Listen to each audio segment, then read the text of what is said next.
Thursday generally or Friday morning to give a lecture on Friday.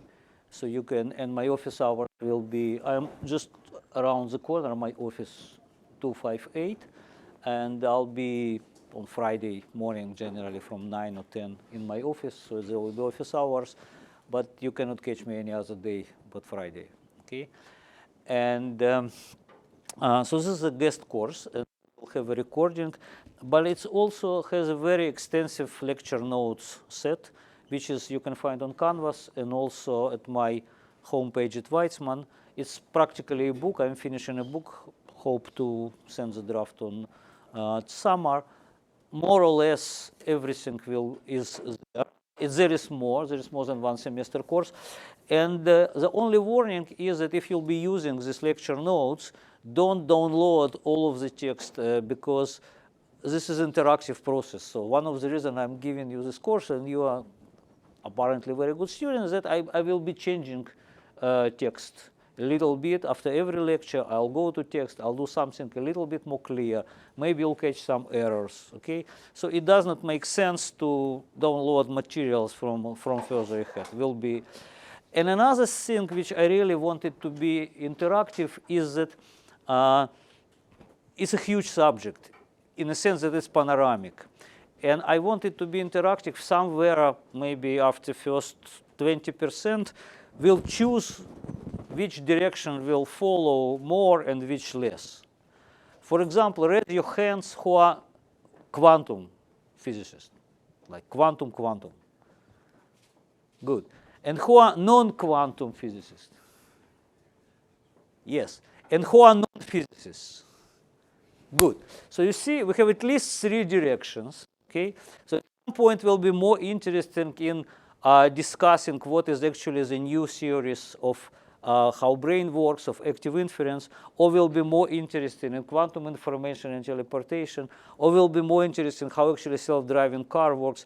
They are the same subject, mathematically speaking. They are described by the same Gibbs entropy and free energy, and that's essentially what this course is about. But specifically, they are interested for different people, and for some people less interested, okay? So I really want your feedback. And at some point, we'll be more or less kind of deciding, okay, let's have more of this and let's have more of that, okay? On the way. And we also need to set a day for tutorial. And where is my teaching assistant? Yeah, here it is. That's Saranesh. And so probably during the break, you can decide which day. Oh, you already set? For now, it's after Tuesday, unless people have objections. For now, it's Tuesday? Yeah. So it's also on Canvas set. Okay, anyway, so if somebody want to change it, here is your guy, and you do it. Okay, good. So let's start.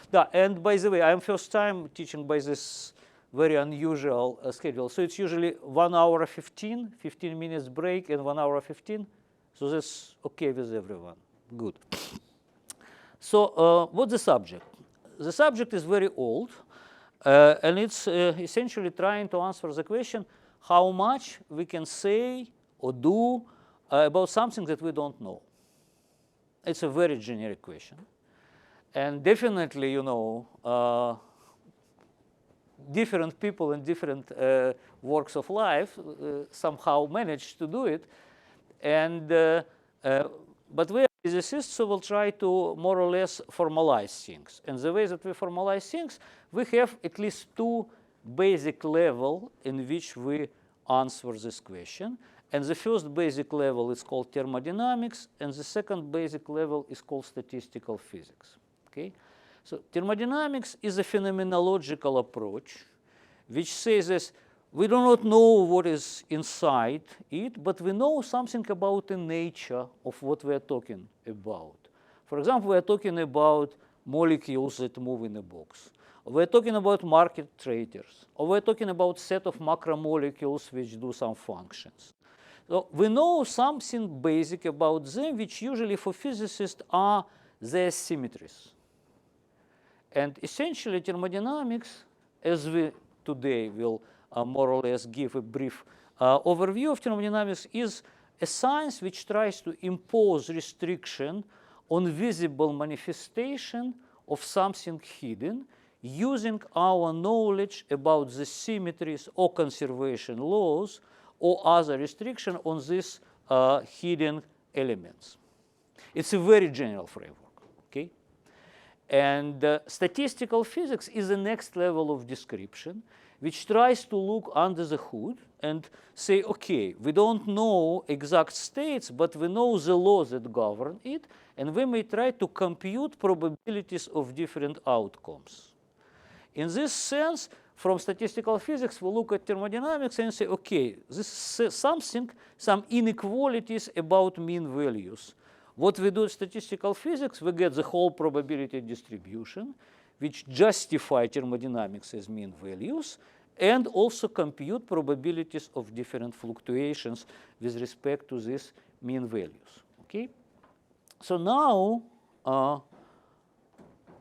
as we do it, we develop a very powerful formalism, and even not that much of mathematical formalism. There won't be that many mathematics here. It's a conceptual framework which is based on the notion of entropy on the one hand and free energy, which happen to be very, very applicable. Okay? So what the structure of the course is like this. Today, I'll try to give you a brief overview of thermodynamics and statistical physics. I assume that you learned it, which means that it will be like reminding, like remember when we did this or remember when we did this. If at any moment you feel that I am saying things which are kind of trivial and everybody knows here, then you're welcome to say, okay, we know it. Or if you feel that I am kind of too fast, and again, you can slow me down. So today what I'll try to do thermodynamics standing on 1 foot. You know this expression that, what is it, your Bible, that you can tell me in standing on 1 foot. So I'll do thermodynamics on 1 foot, then I'll do statistical physics on 1 foot, and if everything would go smoothly, we move into kinetics, and then after this reminder of physics, we go into information theory. And I hope that you will see that information theory is essentially thermodynamics and statistical physics, just re-expressed in many different languages. Okay, so that's the plan. Good. So let's start from thermodynamics. And what thermodynamics essentially does, it says that there are some kind of phenomenological restrictions. And I'll be telling it now in a deductive way, right? But I want to just remind you, because from time to time I will be making historical remarks, because there are two different ways to tell any story. You can tell how it actually happened, how somebody discovered one fact and then somebody did another fact and somebody did, which is inductive ways science is done, particularly physics, experimental science. We usually see some processes and then we try to distill out of them, out of equation of motion, we try to distill Hamiltonian, right? This is inductive process. And then when we teach, we usually write Hamiltonian or variational principle, which is a deductive, top-down approach. And for brevity, of course, I will be mostly using second approach, but sometimes I would really mention how it was done, because this is a graduate course, right? So I'm not teaching you some knowledge. I'm teaching you how to get this knowledge and what are actually open problems. So I'm trying to give you, you know, you're a researcher, right, for me. So it's not like I teach you like a student telling you what we know. I'm telling you how we know what we know and what we do not know. So it all started, at least this story that I want to tell, it started from Carnot. And essentially is that people were burning things and to propel objects like since time immemorial. Like Greeks did it, Chinese did it, even Egyptians did some things. But it's 17th and more 18th century, people started regularly ask the question how to burn things more effectively to do some mechanical work. Then you start notice that you can burn food, or you can burn coal, or you can burn in a hot day, or you can burn in a cold day, and somehow it works differently. So it was a simple basic question, what is the efficiency limit of a heat engine? Now, what is heat engine? And this diagram would appear over and over again. Heat engine is something which is one reservoir or whatever that has a temperature T1, and we take out of it some Q1. And there is another reservoir. I draw it down because it has lower energy, lower temperature. It has T2, and there is Q2, which comes to it. The difference between these two, it's a work which is done. Okay? So the work which is done is Q1 minus Q2. And of course, you want this Q2 to be as little as possible. Okay? So you ask if you can say that Q2 is less than something. More, sorry. If Q2 is more than something, so you cannot make it less than something. Okay? And then what died very young from typhus, and they burned all his belongings, and this, by chance his brother discovered, after his already death of Sadi Carnot, his notebook, and there we found all these things which we essentially understood some 20 years later. So what Carnot essentially said, where's my notation so that I will be using the same? Yeah, what he actually said is that there is some inequality which tells that Q2 divided by T2 is larger or equal than Q1 divided by T1. His argument was totally wrong. Later I mentioned that because people at the time believed that heat is indestructible fluid and it has its own conservation law. So speaking that we are now trying to do thermodynamics, this one of the most important discoveries in the history of exact sciences were made assuming grown conservation law. Does not matter. It really was a genius. He understood how things works and he guessed the right way. So now, if you ask, for example, what I will be writing efficiency. So if you take W and divide it by, let's say, Q1, that would be your efficiency. Okay? Which share of it you can turn into work. So you would write that this is equal Q1 minus Q2 divided by Q1. And by this formula is less than equal as 1 minus T2 over T1. And you all have seen this formula. Everything from kind of to Clausius, to Shannon, to, I don't know, whatever, Bekenstein, more or less started here. Because that appears this very interesting object, which is change of heat divided by temperature. Okay? And 30 years later, Claudius reinterpreted it, saying that this is essentially the entropy change of this, and it must be larger than entropy decrease of z. So there is some quantity, which at that point is purely energetic, if you wish, thermodynamic, and we did not define yet anything, right? But it is something which empirically appeared. Okay, that you all remember, right? I'm just kind of give you childhood reminiscences. Good. And now, reminding you this historical fact, now I'll go into deductive mode and tell you thermodynamics as it is could be built as a deductive science.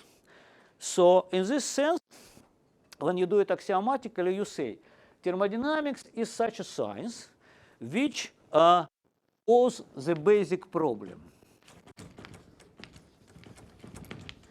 So what is the basic problem of thermodynamics? Is what is the state of a system when you remove all internal constraints imposed on it? Well, the simplest example, which we'll be discussing over and over, is let's have two systems, they have different temperature, you brought them into contact, or you remove a wall, or you make this wall penetrable to heat, and you ask what would be the final state of it. Or you bring in contact system which could exchange particle, or they could exchange, they could interact magnetically or electrically or whatever. So what is the ultimate state? This is the question. very mathematical in the sense that mathematicians like to turn the problem to already solved, right? So you ask, how to prepare this food. They say, okay, you just, as we discussed it in the previous problem. So this is the basic problem, and any problem in thermodynamics can be traced to this problem, and we know how to solve this. So how we solve this problem? Solution. There exists a function. It's called S. And it's an extensive function, namely, when you make system twice larger, this function will be twice larger. And it's a function of whatever variables you have, in particularly E and volume and number of particles and magnetic moment and whatever other extensive variable you can have, so that you add system and you add, that reaches a maximum in this ultimate state. That's it. Okay? That's, but it's not only, it's not yet a solution because you did not say what is this thing, right? And that's where symmetry comes into play. So you assume that there is some symmetry which provides for some conservation law. Because it started in physics, usually physics deals with systems which are translationally invariant in time. Namely, not the state of any system is the same in the future, it can change. Laws that govern the behavior of a system is time independent. And then, if our system is closed system, in particular if it's Hamiltonian system, by Noether's theorem, you say that translation invariance in time gives you energy conservation. So its E is conserved. Now, when we are doing it for biology, for brain, for trade markets, it's always, you try to build, you ask yourself whether the systems that you work with really has the laws which are the same in time, which is not guaranteed. Because if you work on the level of an organism on a scale of, let's say, weeks, it's true. On a scale of years, it's not. Metabolism changes with age. Markets change. Market regulation change. Total amount of money increases. We'll discuss it in the second part of the course, why total amount of money increases and why not in our pockets, right? So this is something which is not guaranteed, but what in any such, almost all people who do these things, they are former physicists, or actually they consider themselves physicists. I was once in the meeting of Dublin Stock Exchange, and I remember that I just asked, who knows what is Hamiltonian? And there was like 4/5 people just raised their hands. They know what is Hamiltonian. So this is kind of natural. So now, if this is conserved, then we say that we'll be studying systems for which there are visible manifestations and hidden manifestations. There are some hidden degrees of freedom, position of molecules which we do not know, but there is something visible, namely the piston moves, right? The volume change, the pressure change, okay? Magnetic momentum change. So there will be visible changes and invisible changes, and of course there will be energy changes related to visible part and invisible part. And we define. We say that, yes? Oh, sorry, I just want to clarify that you mean the visible is the kind of outcome of some measurement, which is observable in the measurement? Yes, or? yes. In the sense that all the time we are talking that we are dealing with system which has something hidden, and what we want to describe is what we can measure, okay? So essentially, we cannot predict what we cannot measure. We can predict, but we cannot measure. But we can predict, for example, how piston would move and how much work we can do, right? But I used work and I used heat without defining it. So now I'm defining it, okay? And the statement is following. First of all, we will study system for which every state, the system has different states, but we can find a process of moving to any state to any other state where nothing hidden change. Or if we would say, if we engineers, we would say that there is no heat exchange. Or we can do it in a adiabatic way. It's all the same. Namely, we're saying that for any states A and B, there is either process A to B, B to A, where there is only visible, measurable degrees of freedom change, so we can really know the energy difference. And in this way, to every such state,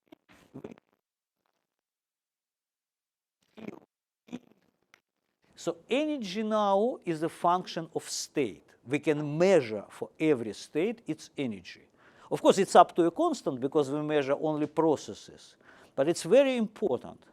I'm telling you how you do thermodynamics when you see kind of a new system. Okay? So first of all, you can do it only for states for which you can do adiabatic transition from state to state. This way, you define energy as a function of state because it's measurable now, right? But then you just see and come to your system and you make some change and you find out that it has two parts. One that you measured and it doesn't equal to this, right? By the way, how I do signs, let me see, so that I would be using the same. Yeah, delta Q minus delta V, because my system would do work, so it's minus delta V. So if it does work, it diminishes your energy, but they aren't equal, right? We just take system, bring it from state to state, and see that the work that we get out of it is not equal to the energy change. We say, then there is a change of heat. So this is the first law of thermodynamics. And it's nothing but claim that we believe in energy conservation. There's nothing here, right? Because this we know, and you see, it's a differential. Because energy is a function of state, so when we come to state, it's a differential of some function. Those aren't differentials, they're changes. They depend on the way we do it, of the process. There are different processes which connects A to B. Some of them is adiabatic, but others are not adiabatic. So when we see non-adiabatic process, we just call this difference heat. So this is a definition. Okay? Again, it's very important. It's totally trivial, and yes, it's yet important kind of just make it explicit. When we see energy changes, and we see that the changes of energy function is not equal to work that we get out of it, the difference we call heat, and we say that there are some hidden inside, and this hidden inside corresponds to change of energy of hidden degrees of freedom. Okay? So that's more or less our now. Yes.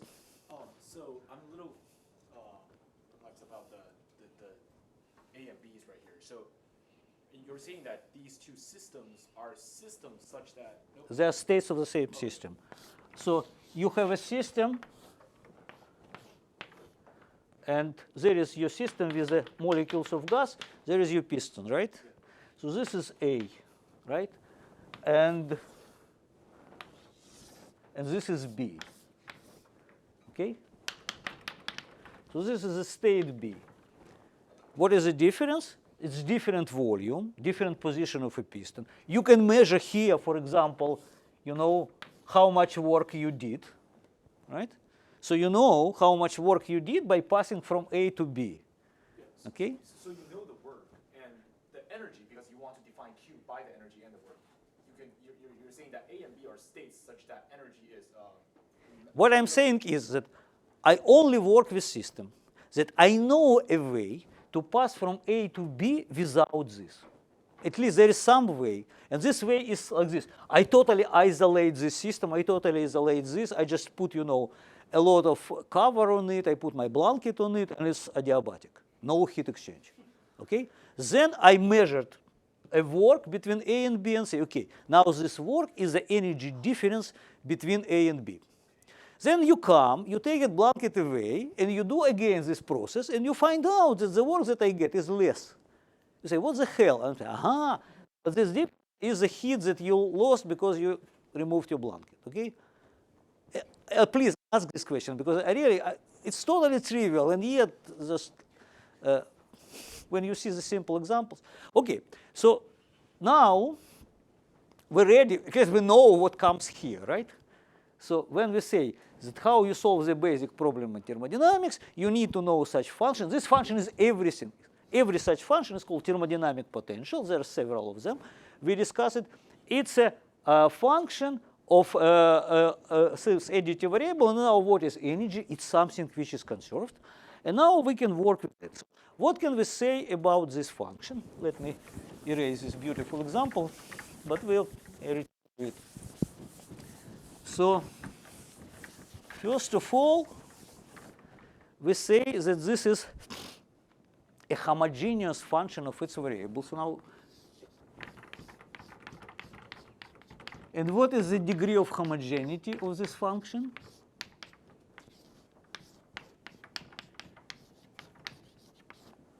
In what power lambda stands here? This is a really simple question. That's a hint. 1. It's in the power 1. Because, and this is again non-trivial, and substantial part of the course will be interested in system where it's not 1, which is much more interesting. But this is what is traditional thermodynamics, namely, we are having extensive only variables here. Extensive means that as you increase your volume, your energy, your volume, your number of particles, and you expect your entropy also to be twice larger or lambda times larger. And it usually comes because we work in a thermodynamic limit. And then we'll discuss it a little bit more. Okay. Now, does it mean that S of E, when everything else, let's say fixed, is a linear function? No, of course not. If you keep everything else, then it's not the genuine linear function. But there is a really important thing. Every time that we work with a thermodynamically stable system, in a moment we'll discuss why, this is a convex function. This is the first time the idea of convexity appears, and you will see the word convexity will be mentioned in almost every second lecture. So this S as a function of E, it's either like this or like that, but it's convex, right? Remember, convexity is related to stability, and in what way? It is a stability with respect to what? The stability with respect to breaking into parts. So, for example, you can imagine that you have at a given energy, let's say E naught, your system. You say, why won't I break it into 2 parts?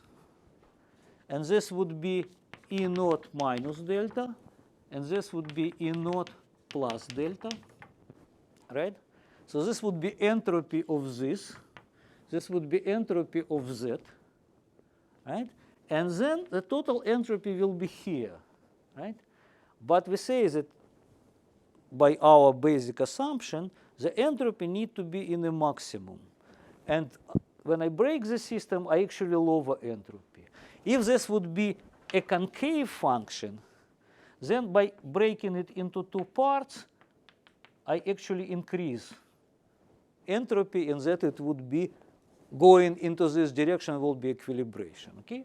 So for now, what we really conclude that this is generally not a linear function, but it's a convex function. We'll return to it over and over again. Okay? And is it necessarily monotonic?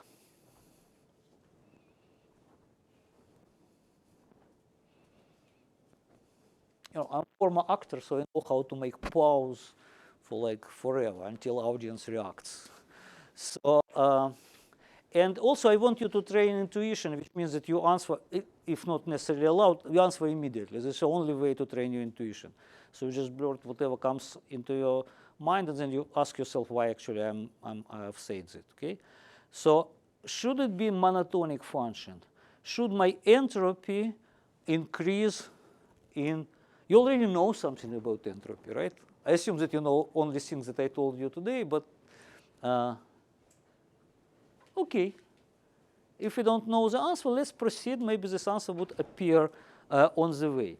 So for the moment, I want to talk a little bit about this function. I also want to talk about function which would be E of S, opposite to it.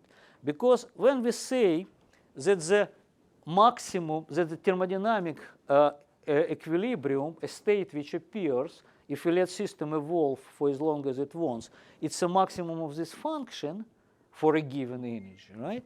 Which essentially we tell that all possible states are here. If we fixed energy, for example, I am in this energy. I can be in this state, in that state, in that state, in that state, but I cannot be here.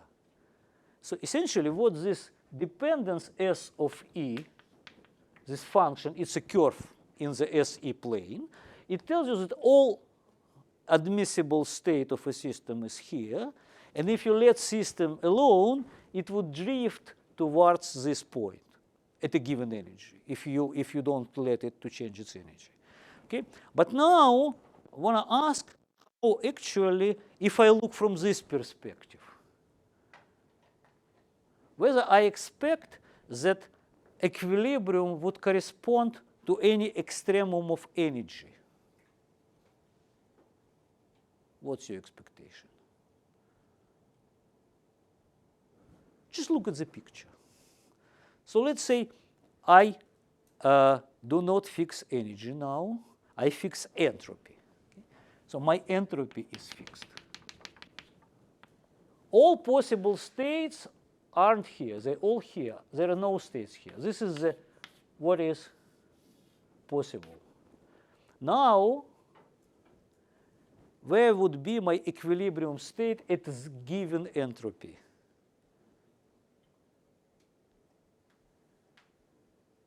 Would it be corresponding to maximum energy, or it would be corresponding to minimum energy? Of course, for this entropy, I'm here. For this energy or for this entropy, it does not matter, because it's S of E for equilibrium. If I am in equilibrium having this energy, I have this entropy. If I am in equilibrium having this entropy, I have this energy, right? So this simple geometric picture tells me that it's always minimum of energy as long as I fix entropy, but only if it's a growing function. How do you, like, in practice, fix entropy?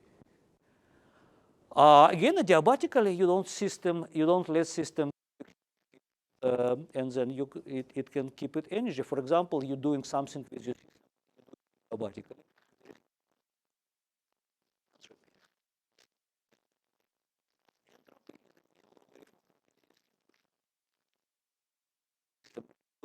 Probability. But it's much less intuitive than given it fixed energy. So again, let me return back to this question, which I'm torturing you with. When I ask you whether it's monotonic, it's convex, right? But it could be convex like this. If it's convex like this, again, all possible states are here. Again, under given energy, thermodynamic equilibrium is the maximum of entropy. But now, under a given entropy, my equilibrium corresponds to maximum of energy. So which one it is? And what is it, by the way? I mean, this sign is ds dE, or dE ds, which would be 1 of a ds dE under everything else fixed. Is there any physics which tells me, no, this cannot be it, only this could be? And what is it, by the way? Huh? Temperature should be positive, so Speak louder. temperature should be positive. Temperature should be, what is temperature? So I didn't define temperature yet, I don't know. Well, it was there, but it was, 19th century, they thought the temperature is what you measure by thermometer. So what is temperature? it would be ds over dE is 1 over inverse. So Absolutely. Yes? We usually have systems where like it cannot pull energy out of somewhere, but if it really wants to get rid of energy badly enough, it usually would be able to dump it somewhere, so those negative temperature systems would usually be stable. Absolutely.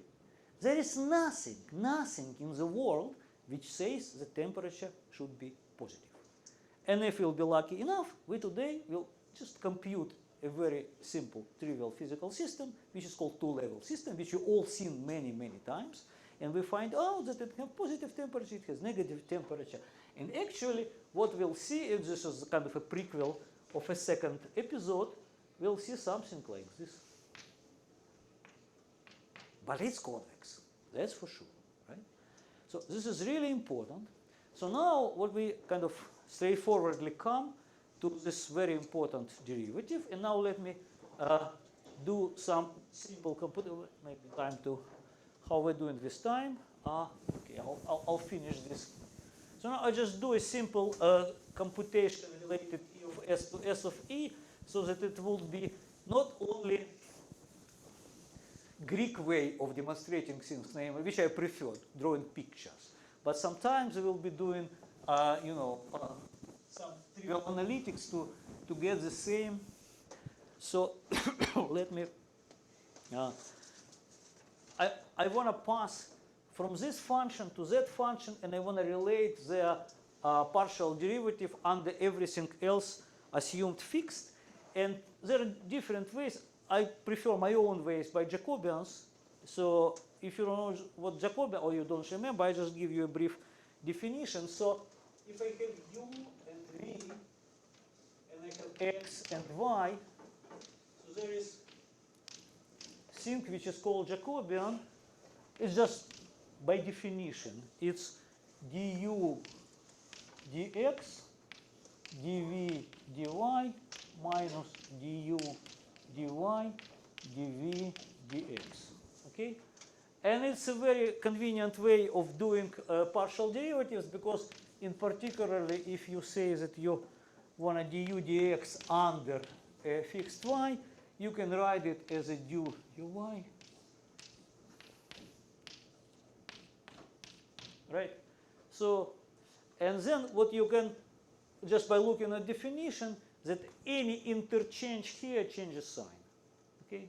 That's it. That's all you need to know about Jacobians is this. So now what I want to relate dE ds to ds dE, because I want to ask if one is an extremum, namely ds dE is 0, what I can say about dE ds. And then I will do second derivative, so I'm asking if one is minimum, whether another is maximum, right? So what I did on a picture, I'll now do it on a formula. Let me do it briefly. So I say dE over dx under constant s. X is everything else. V, n, whatever, right? So when I'm changing, for example, here under given energy, then I'm changing some other variables. My energy is fixed. I'm just going to increase my entropy by changing other variables.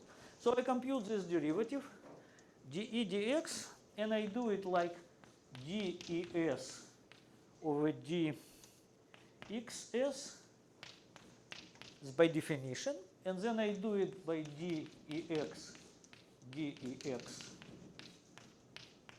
which is unity. And this is a standard trick which you always do. And then, of course, I'll organize this in this one partial derivative, and this I would organize in another partial derivative, exchanging it here. So it's essentially minus dE dx at constant E times dE ds at constant whatever everything else. So you see, it is this factor which appeared, which is this slope, which is temperature, right? On the other hand, we see that if, what did I do here? Es, Sx, sure. So, Es, Ex, it's ds dx under the constant here. So this guy gives me this, and that guy gives me that.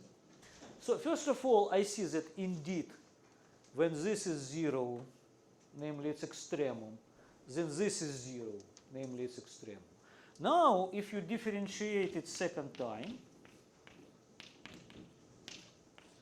under a constant s, then here you don't differentiate because it's already at constant s, right? You don't differentiate it. You only differentiate this guy. So you find out that it's minus d to s dx squared under constant E times temperature. And this is a formula which expresses in formula what we essentially have seen on this picture, right? It tells you that this is always negative, that's convexity. Otherwise, our system is not stable with respect to being broken into pieces. So whether this is a maximum or minimum is determined by the sign of this magical derivative, which in a moment we'll introduce. And if it's positive, then this is minimum when this is maximum. And when it's negative, then this is also maximum when this is maximum. Okay? That's a formal stuff. So now it's time to introduce a formal definition of what we're talking about. And it's called equations of state.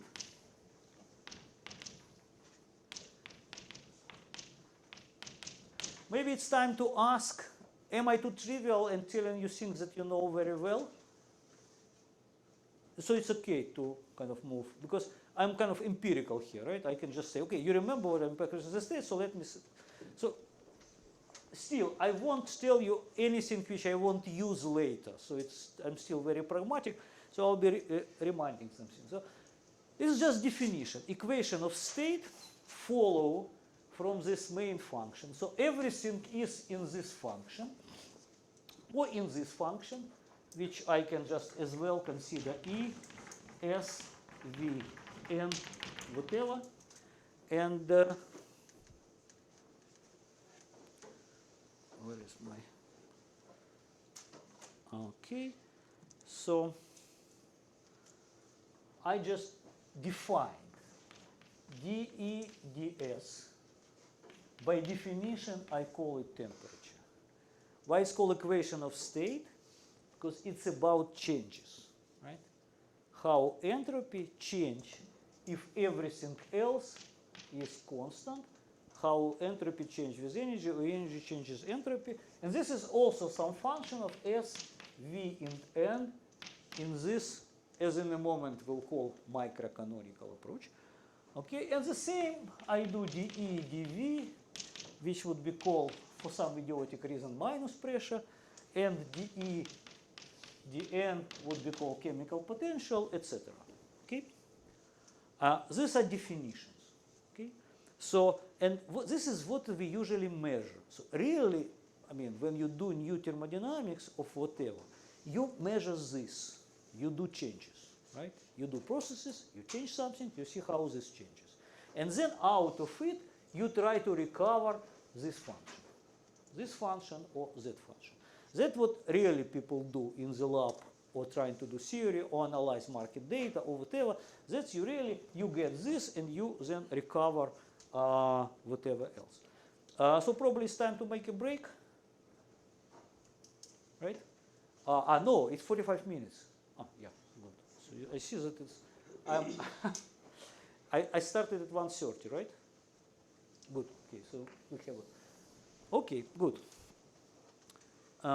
So now, if we look at it, we can say that when I'm making a change of energy and I'm changing all its variables, which is I have ds, I would have dv, and I would have dn, then what stands here is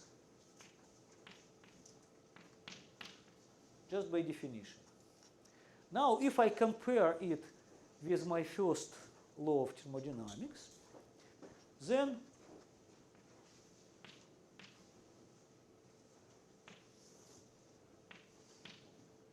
okay, so essentially, that's now I connect it to my formal structure, is that now I understand that what Carnot told us, that this entropy change is related to the energy change of hidden degrees of freedom, just by definition. Okay? And temperature is defined as this partial derivative. Okay. And of course, this relation does not is not satisfied for all processes, but only for which processes it is satisfied. So I'm doing changes, right? And I can do changes different ways. I can move my piston from A to B fast. I can move it slow, slow, very slow. For which way this would be true and for which it won't be true.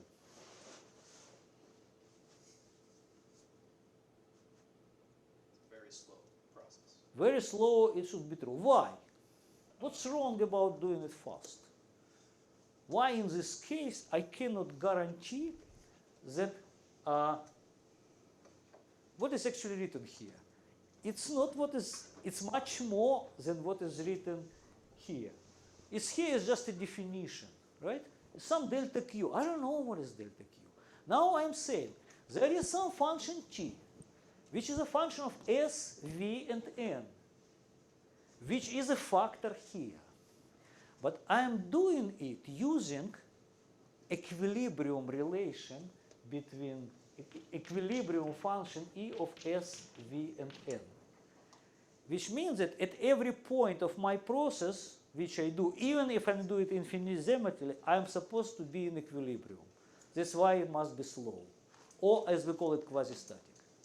It's not necessarily adiabatic, in a sense that there is a heat exchange, but it's quasi-static. What physically it means? It means that there are relaxation time in your system. You push piston, what is the relaxation that you need to let happen? So your process must be slow with respect to it. You need to push piston slow with respect to what? The speed of the molecules. Which is speed of sound, essentially. Because you push it, you change density here, but you want density to be uniform. What equilibrates density is a sound wave which runs, which is essentially, for gas it's a thermal molecular spin, but for solid it's not, right? So it's really, or for example, you heat somewhere. Then your temperature is here and there are other temperatures there. So you need a thermal diffusion of heat. So you need a squared size of your system divided by thermal diffusivity. It gives you time of diffusion must be less than the time of your process. Your process needs to be slower. Okay? So this is relation. And again, in all other systems, and it's will be wildly different in their nature, but the same condition is satisfied, that is quasi-static. Good. Okay. Now, more or less, we finished with all the definition, etc. But there is maybe last formula which I so as we had this for S of E, I also have such relation for E of S. So E of lambda S, lambda V, lambda N is equal to lambda E of S, V, N. Now what let's do? Let's differentiate it with respect to lambda, the whole identity, and take it at lambda equal to unity. Okay? Yes? I have a question about the previous point. Yes? So how do you know T times dS is the temperature part is delta Q, and the rest of them is delta W? Because this is measurable. I mean, this is something that I observe. This is my observable variable, right? Okay. But V. how- And how that's much my is- observable variable. And this is my unobservable variable. So in a sense, this is, if at some point you cannot observe the change of the number of molecules, it would go into your heat. Okay? So by definition, right, this is something which is related to unobservable things. And by definition, I have my volume observable. This is macroscopic quantity, right? And this is a number of moles of my gas. I don't count molecules, right? But I count. Define the observable as the work part. Absolutely. I see. Absolutely. That's, I really want to give you in this very abstract form, because then you build thermodynamics for some other objects, and you say, what is observable, I call work. It could be money exchange, but if it's visible, it's work. If it's invisible, it's heat. That's the heart of its definition. At the moment, it all will turn into information theory, right? And the way that something which you know and something you don't know is a basic difference. And it took us so much time. I mean, I really, Maxwell knew it. He never wrote it except in his diary. But he knew, and that's why he invented his demon, right? That if you knew something more about your system, there is more work you can get out of it. Okay? Because work is something about what you know. We'll discuss it over and over again. So the follow-up question is that Yes. you first define S as the final state of a system. And then here we are kind of assuming that the change related to S is unobservable. Why is that the case? No, no. S is not unobservable.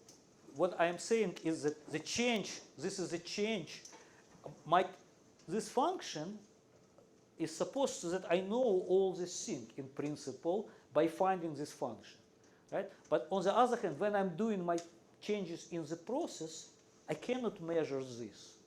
I can measure this. I can find this. Like, remember when we started, we say that I can go adiabatic changes because they are observable, and I'm sure that I'm not changing anything in my hidden degrees of freedom. Then I identify energy as a function of state. Then I do some other process, and in this other process, I find out that the energy change is not equal to observable work. Work is always observable, what I observe. Then I interpret the difference as heat. Now, on top of this interpretation, I say that this heat I essentially derive in terms of this quantity, which is only so far defined in equilibrium. This function is something which equilibrium relation. So you see, I can compute entropy, but on this level on thermodynamics, I cannot measure it. Right, I'm not disputing that. And I guess my question is that you are assuming that the energy is dependent on a series of variables, and only the entropy S is unobservable, and everything else it can be observed. Why is that? That's the way it is. What if I say that there is another? I explain why it is. It's the whole name of the game is we are dealing with system for which something is observable and something is unobservable. Okay? When we deal only with energy changes, we call this energy change heat without saying anything about it. This is the first law of thermodynamics. And then we raise out to the second law. We say, there is some function of visible, right? A function itself, or if you talk about energy, there is a function of visible and invisible. I need some variable to describe invisible, right? Now, invisible means I cannot measure it directly. I see. But I can't measure it directly, but I can see what changes when I do find this energy change. And I just define, it's a definition. I'm saying the energy change which happened during this, I define through this derivative. In a sense, I'm doing what Clausius did. Delta Q divided by T, I call entropy. Or EDS, I call temperature. It's essentially equivalent. But it's really important. They come into this function as just different variables. But they're responsible for different parts. Okay? Those are directly measurable, and this is not. Okay? That's what it is. Okay. Other questions? You all know this, right? I'm just trying to let you see it in a little bit different perspective because, you, like Feynman say, you need to know all the formulations of a given thing and then you understand how to generalize it. Okay? Good. So let me finish differentiation, right? So I'm doing actually trivial exercise. So if I differentiate it with respect to lambda, then here what I get would be E. Let me write it here. And here what I get would be Ts minus PV plus mu n. It's called Euler identity. And if on top of it you look here and you look here, so if you take a differential of E, it will be T ds plus S dt, P dV, V dP. But all this TdS, PdV, so you get into what is called Gibbs-Duhem relation is that S dt minus V dP plus N d mu equal to 0. That's a very important relation. It tells you that even though it looks like you're dealing with a function of 3 variables, you're actually doing with a function with 2 variables. You remember that thermodynamics is always about 2 variables. Yeah? That's why it's so beautiful two-dimensional geometry that you can put on it. But this is essentially a differential equation which relate, for example, d mu, it tells you that it's S over n dt minus V over n dP. It's essentially two partial differential equations. d mu dt is this, d mu dP is that, so you can integrate it up to a constant and get mu as a function of t and p. Okay? So essentially, that's a fact. And now ask yourself, what is this, where we put it into, what is the trivial fact that I've used here that actually told me that out of my 3 independent variables, I get only 2 independent variables up to a constant. What assumption I use? Conservation of energy? No. Something even more trivial. What is this relation? Why it's the first power here? It's extensivity, right? So I say I took 2 pieces of my system, the same, like this piece of gas and that piece of gas, put them together, energy is twice larger. Is it correct? Of course not. Of course not. There is energy of interaction between these 2 parts. If you put 2 physical systems together, there is energy of this far away, there is energy of interaction. It's neglected here. This extensivity statement, which I now, not me, Euler, which Euler so beautifully exploited to get rid of asserted variables, is a statement which is additivity or extensivity and which is generally wrong. What physical assumption are put into making it approximately true?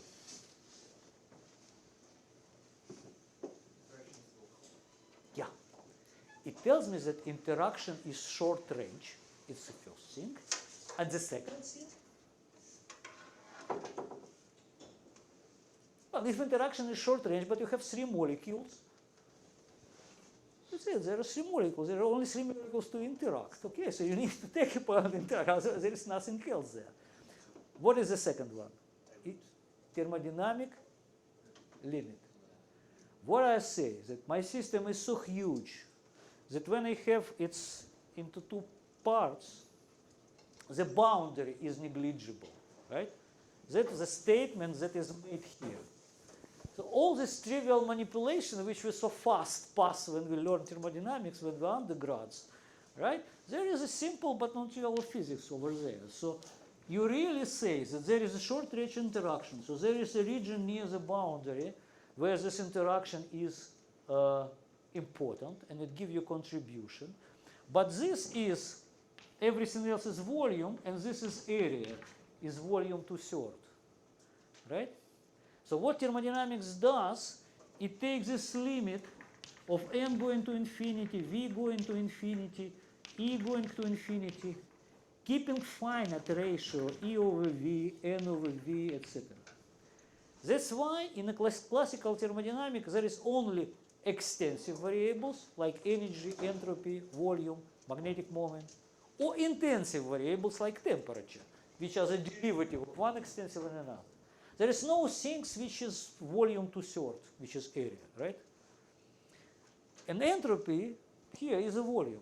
And of course, you know, you grown-ups, you graduates, see, that most interesting things in physics is about non-extensive part. It's about entanglement entropy, which does not scale like a volume of the system, right?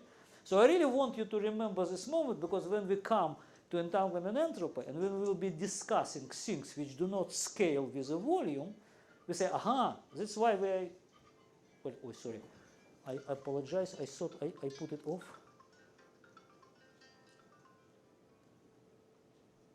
Okay.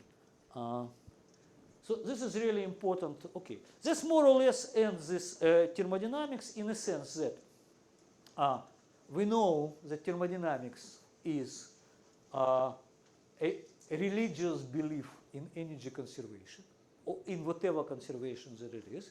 It's called first law of thermodynamics. And this is just a statement that if you see that energy is not conserved, we say, aha, there is something hidden there, and we call it heat. Okay? And this heat could be, I don't know, market manipulation by somebody or some biological degrees of freedom, then you don't think. The definition is unobservable for you. Okay, then it's heat.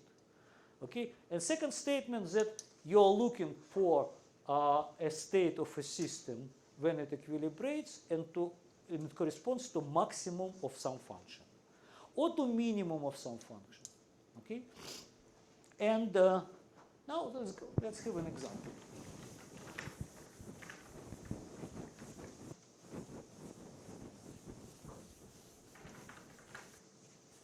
Let's have some equation of state and see how really one can, okay, how I called it,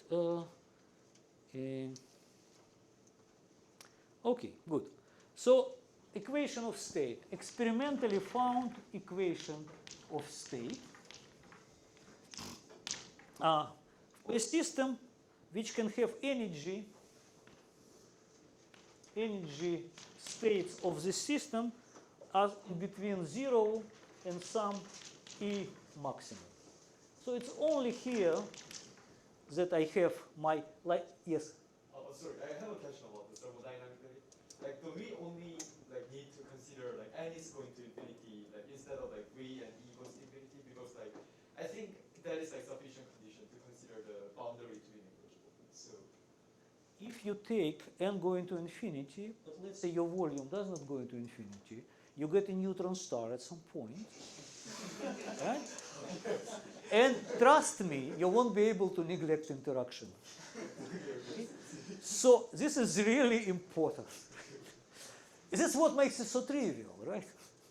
Because the moment that you try to rescale it differently, okay, good. So now I want to give you kind of a totally trivial example for which we again we return it over and over. So it's such a system, and now I have an equation of state in the sense that what I measured is the relation between energy and temperature, right? So what I'm saying is that when I measure energy fraction at a given state, and I just find out that it's 1 out of exponent. It's actually what I'm giving you is a real series of experiments. So in a sense, what I'm saying is that when the system goes to a 0 temperature, right?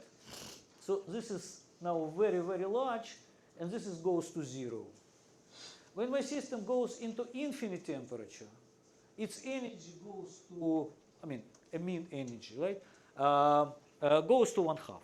So when T is much larger than epsilon, it's 1/2. My population. Somebody already actually mentioned it. Okay, good. So now what I need, I can express temperature from here. Let me write it as 1 over T. And this is 1 over epsilon logarithm of Em minus E divided by Em. I just took this expression and expressed temperature through this, right? But this is ds dE. right? So if this is ds d, so I integrate it, not a big deal, you just ds d. You see how you get entropy out of your measurement, right? So you just know what is temperature, and you know what is your energy, and then you say, okay, if I know what is my energy per relationship, I can compute now entropy as a function of energy. It's computation, right? This is measurement. And so this is a computation which we'll see, of course, over and over, and it is em over epsilon logarithm em minus e plus e over epsilon logarithm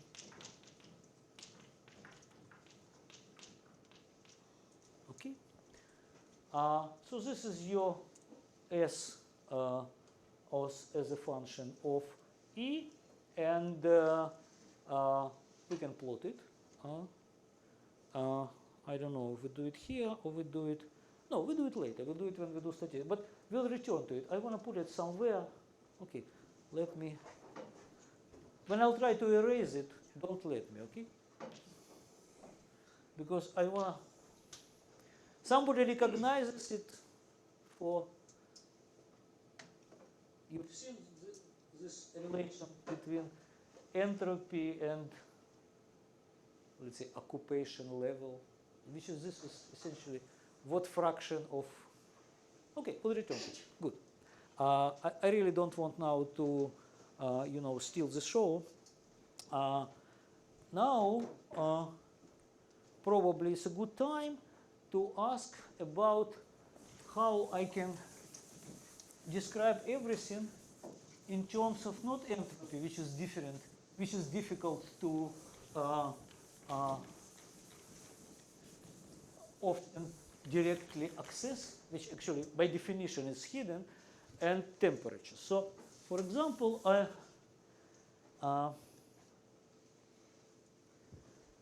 have E, probably white.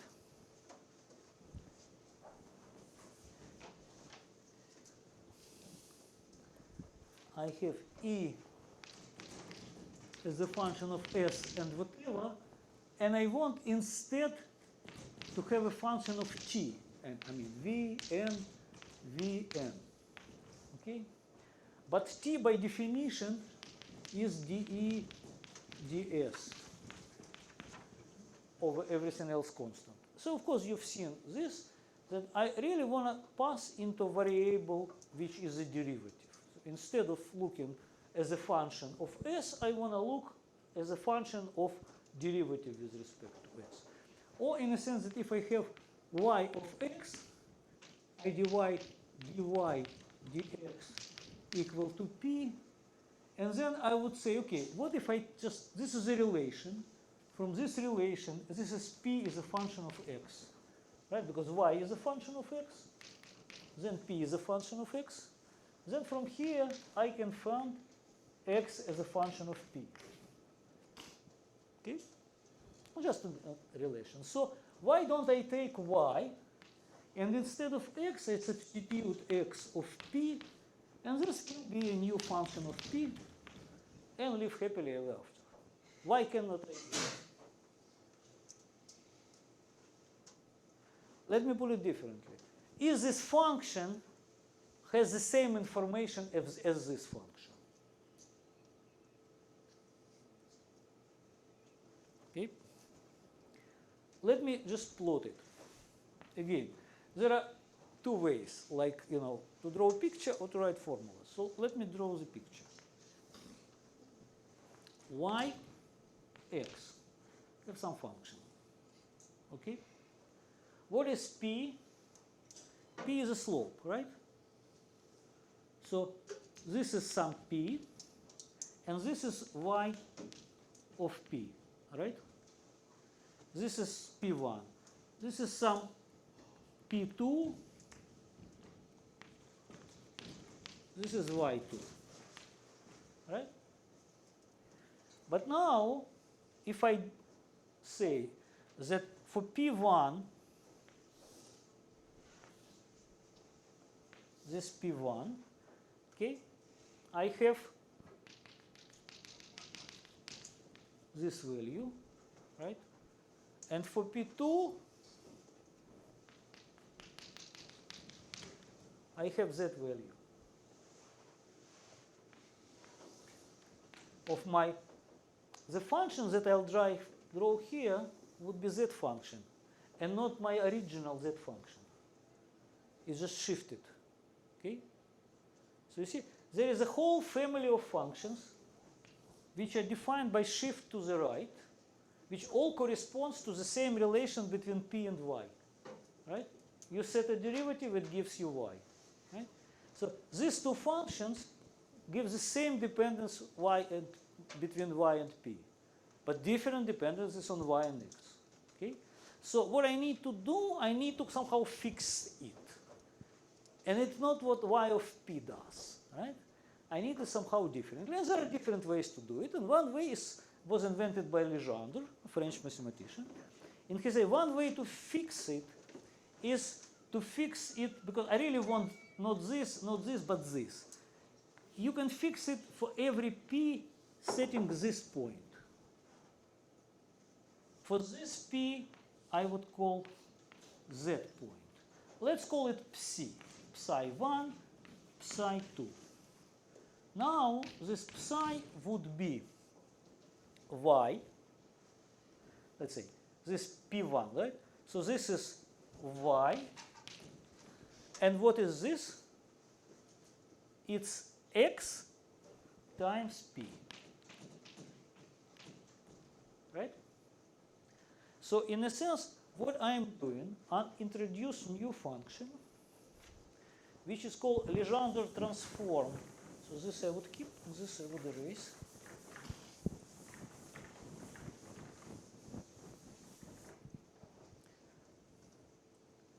So I have psi as y minus xp.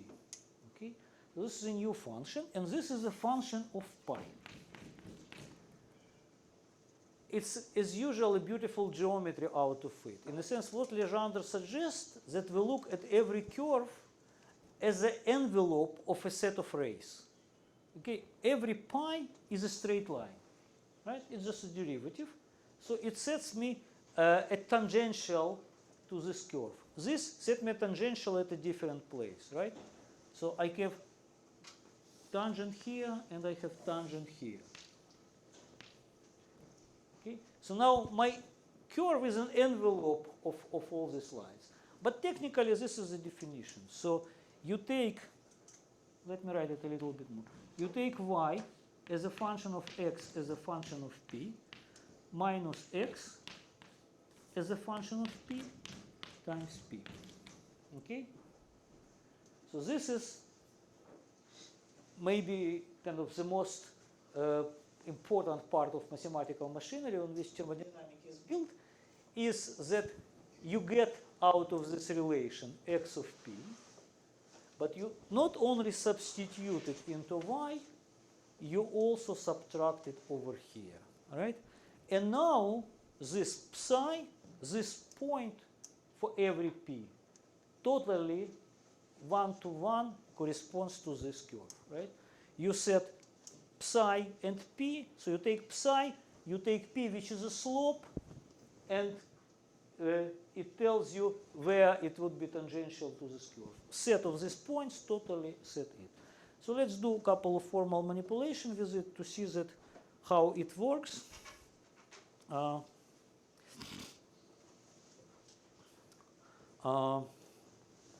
D psi is minus p dx minus x dp. This is out of this. And plus dy. And this is, because this and that cancel, right? By definition, no, this and this cancel, right? So it's minus x dp, which tells me that d psi dp is minus x. what I just did derive you. I started from y as a function of x. And I did transform into a function psi, which is a function of p. Now, if I differentiate it with respect to p, it gives me x, right? Which means that I can now do a Legendre transform to this.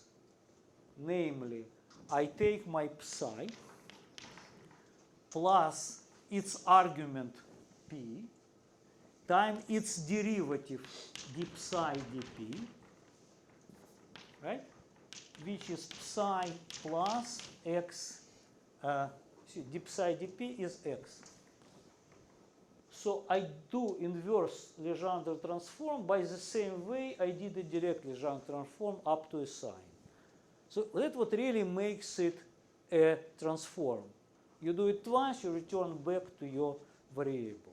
And this is the right way to pass from variable to the derivative with respect to this variable. Okay?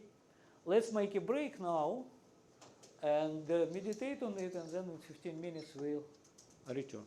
Okay? Okay, good. So just to finish with the, if you have any problem, consider simple example like, I don't know, y is p squared over 4, but p is dy dx, right? So it's actually differential equation, right? Which is, now you need to solve it, that will give you, what gives you a constant, which tells you that y is x plus c squared, right? This is a solution of this differential equation. So this function does not set you y of x. It sets you y of x up to arbitrary shift over x, right? This constant is just a shift.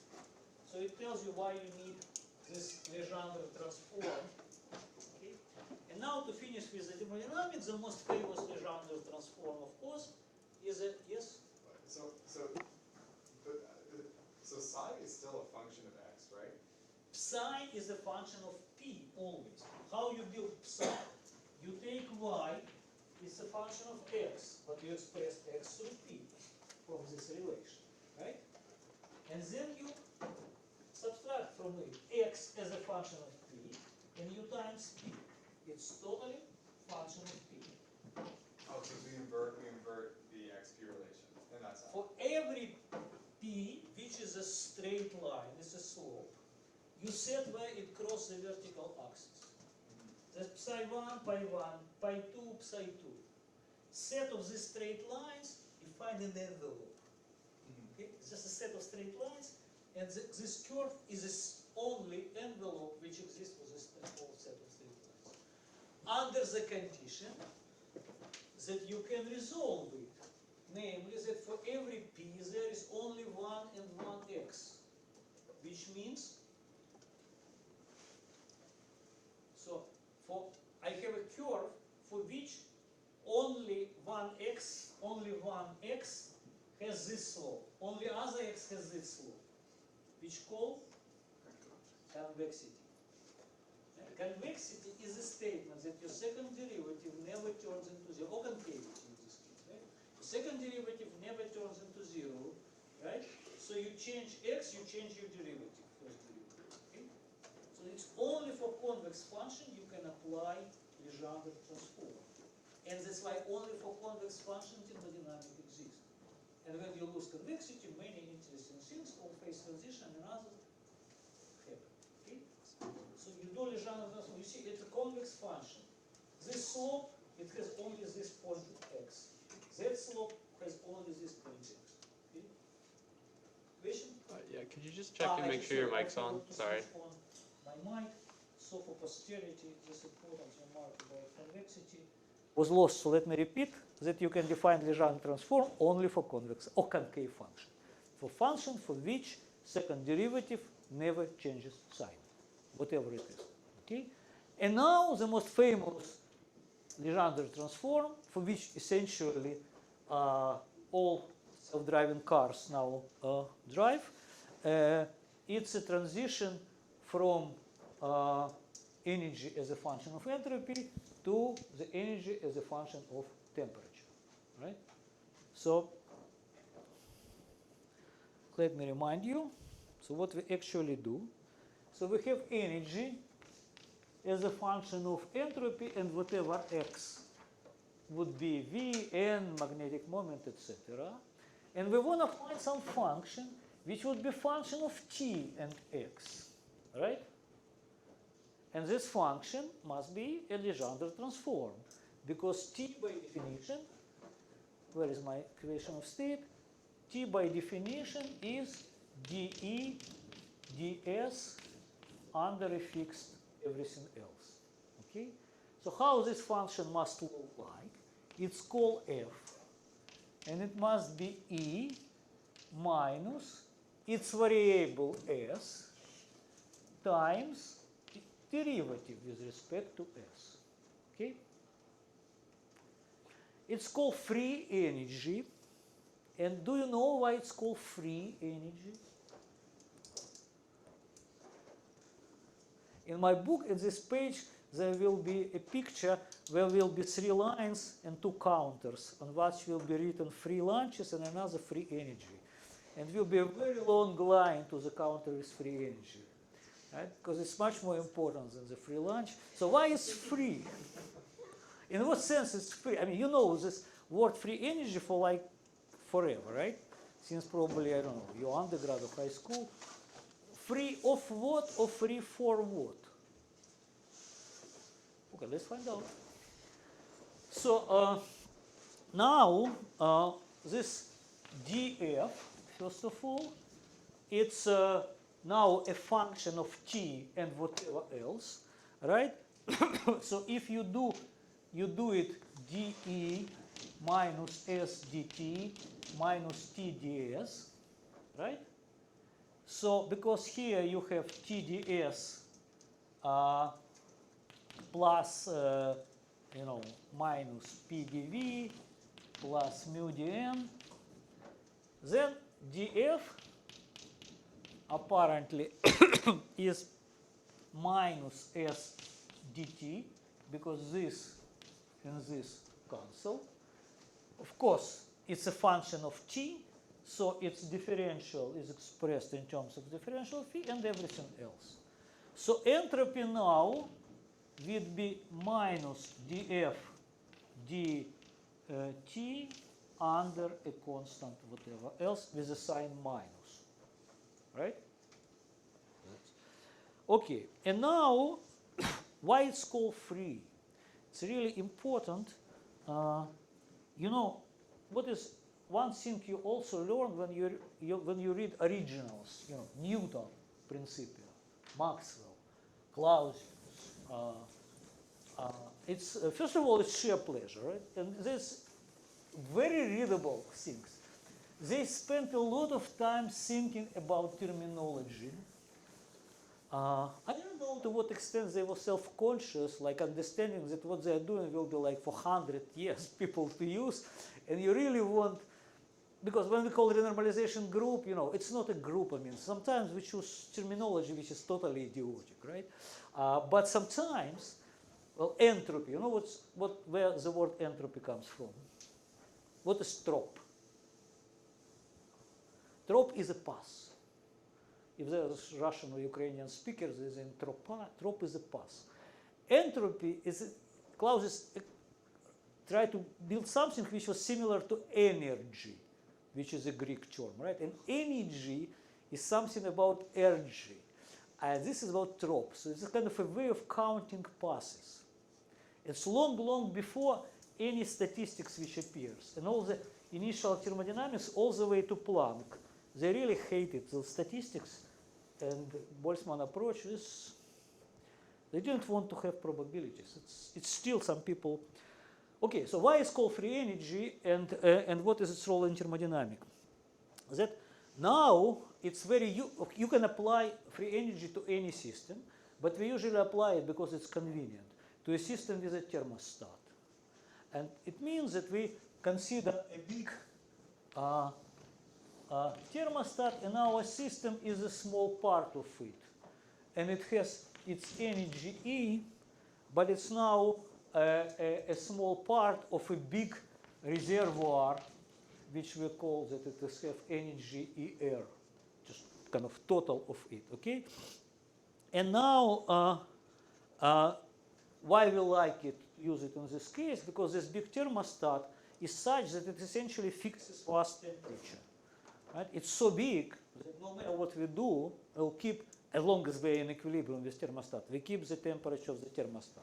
But generally, of course, you can use it as a function, whatever. But in thermostat, it immediately shows you the physical meaning of it, right? It tells you that the maximal work that you can do at a constant temperature, namely being in a thermostat, is a change in the free energy. Let's see it, why it is so. So what is actually the work? The work is that the change of your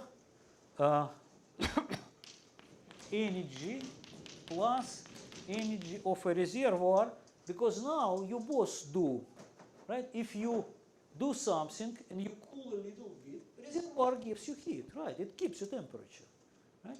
If you heat yourself, reservoir will take this heat out of you, right? So this is now a change of your total energy, which is dE of your system plus temperature dSR. But on the other hand, dE minus TR ds if it's quasi-static. Again, we're saying that the maximal work that you can do is a quasi-static work, right? You don't do it too fast so that you kind of increase entropy. And in this case, when you do it quasi-statically, the change of entropy of the reservoir will be the minus change of your entropy. And then, because this is essentially a constant, you can say that this is dE minus Ts of your system. And of course, T of your system is the same as a T over reservoir. So the work, maximal work that you can do is essentially dF. Okay? So, and then you understand why it's called free energy. It's not energy, it's less. It's all the energy that you're free to use as long as you keep your temperature. You maybe use all of your energy, but that would lower your temperature. And if you really ask how much energy I can use keeping my temperature, that's that much you are free to use. Okay? That's the meaning of the word free. And then now we again ask the same question that we asked, you remember, when we related minimum of energy to the maximum of entropy, we ask what extremum of F corresponds to thermal equilibrium. Right? So for this, we'll do the same computations that we did with energy and entropy. So let's say I differentiate my free energy with respect to x, where this could be volume, number of particles, magnetic moment, any other variables, under the fixed temperature, because it's now its variable, it's a temperature. And now what I would do, I would write it like this, dE dx and plus dE ds minus dE minus T ds dx. So what I essentially did, when I differentiate it, my E was a function of entropy and whatever x I have, right? So I need to differentiate this. I need to differentiate this. And that's what is written here. And now, because what is ds dx, dE ds minus t is 0, because by definition t is dE ds. So I see that dF dx is dE dx.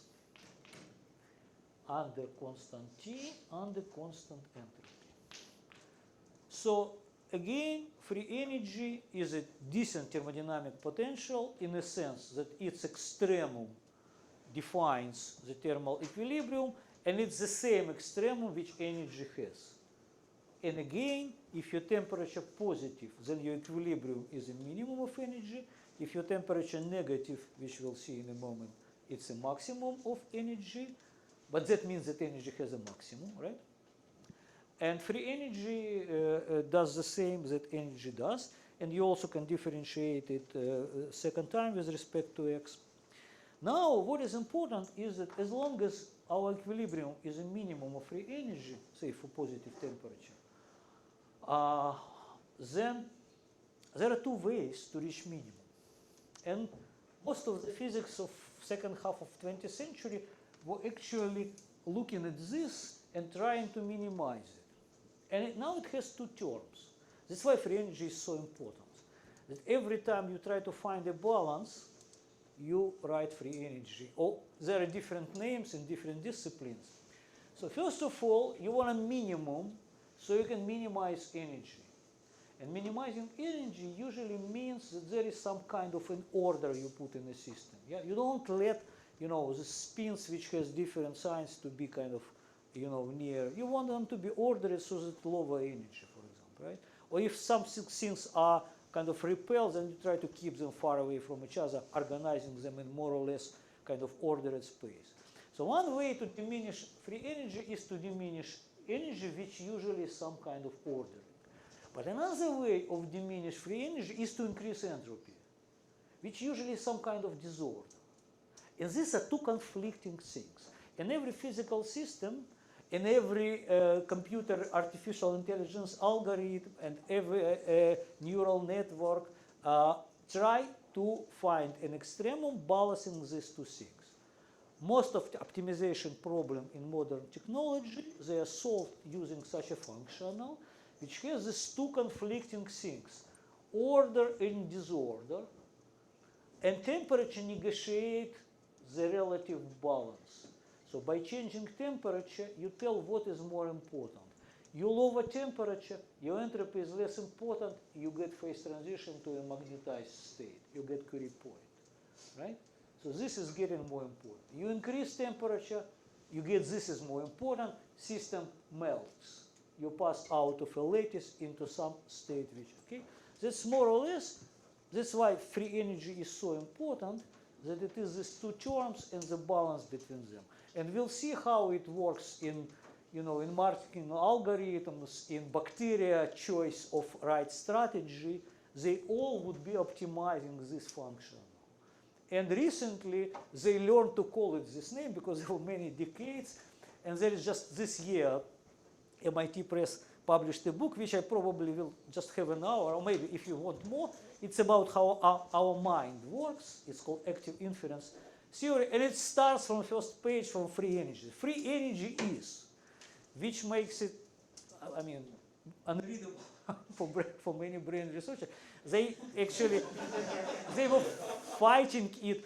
Actually, it was invented 2007, started more or less actually 2007, it means already 15 years.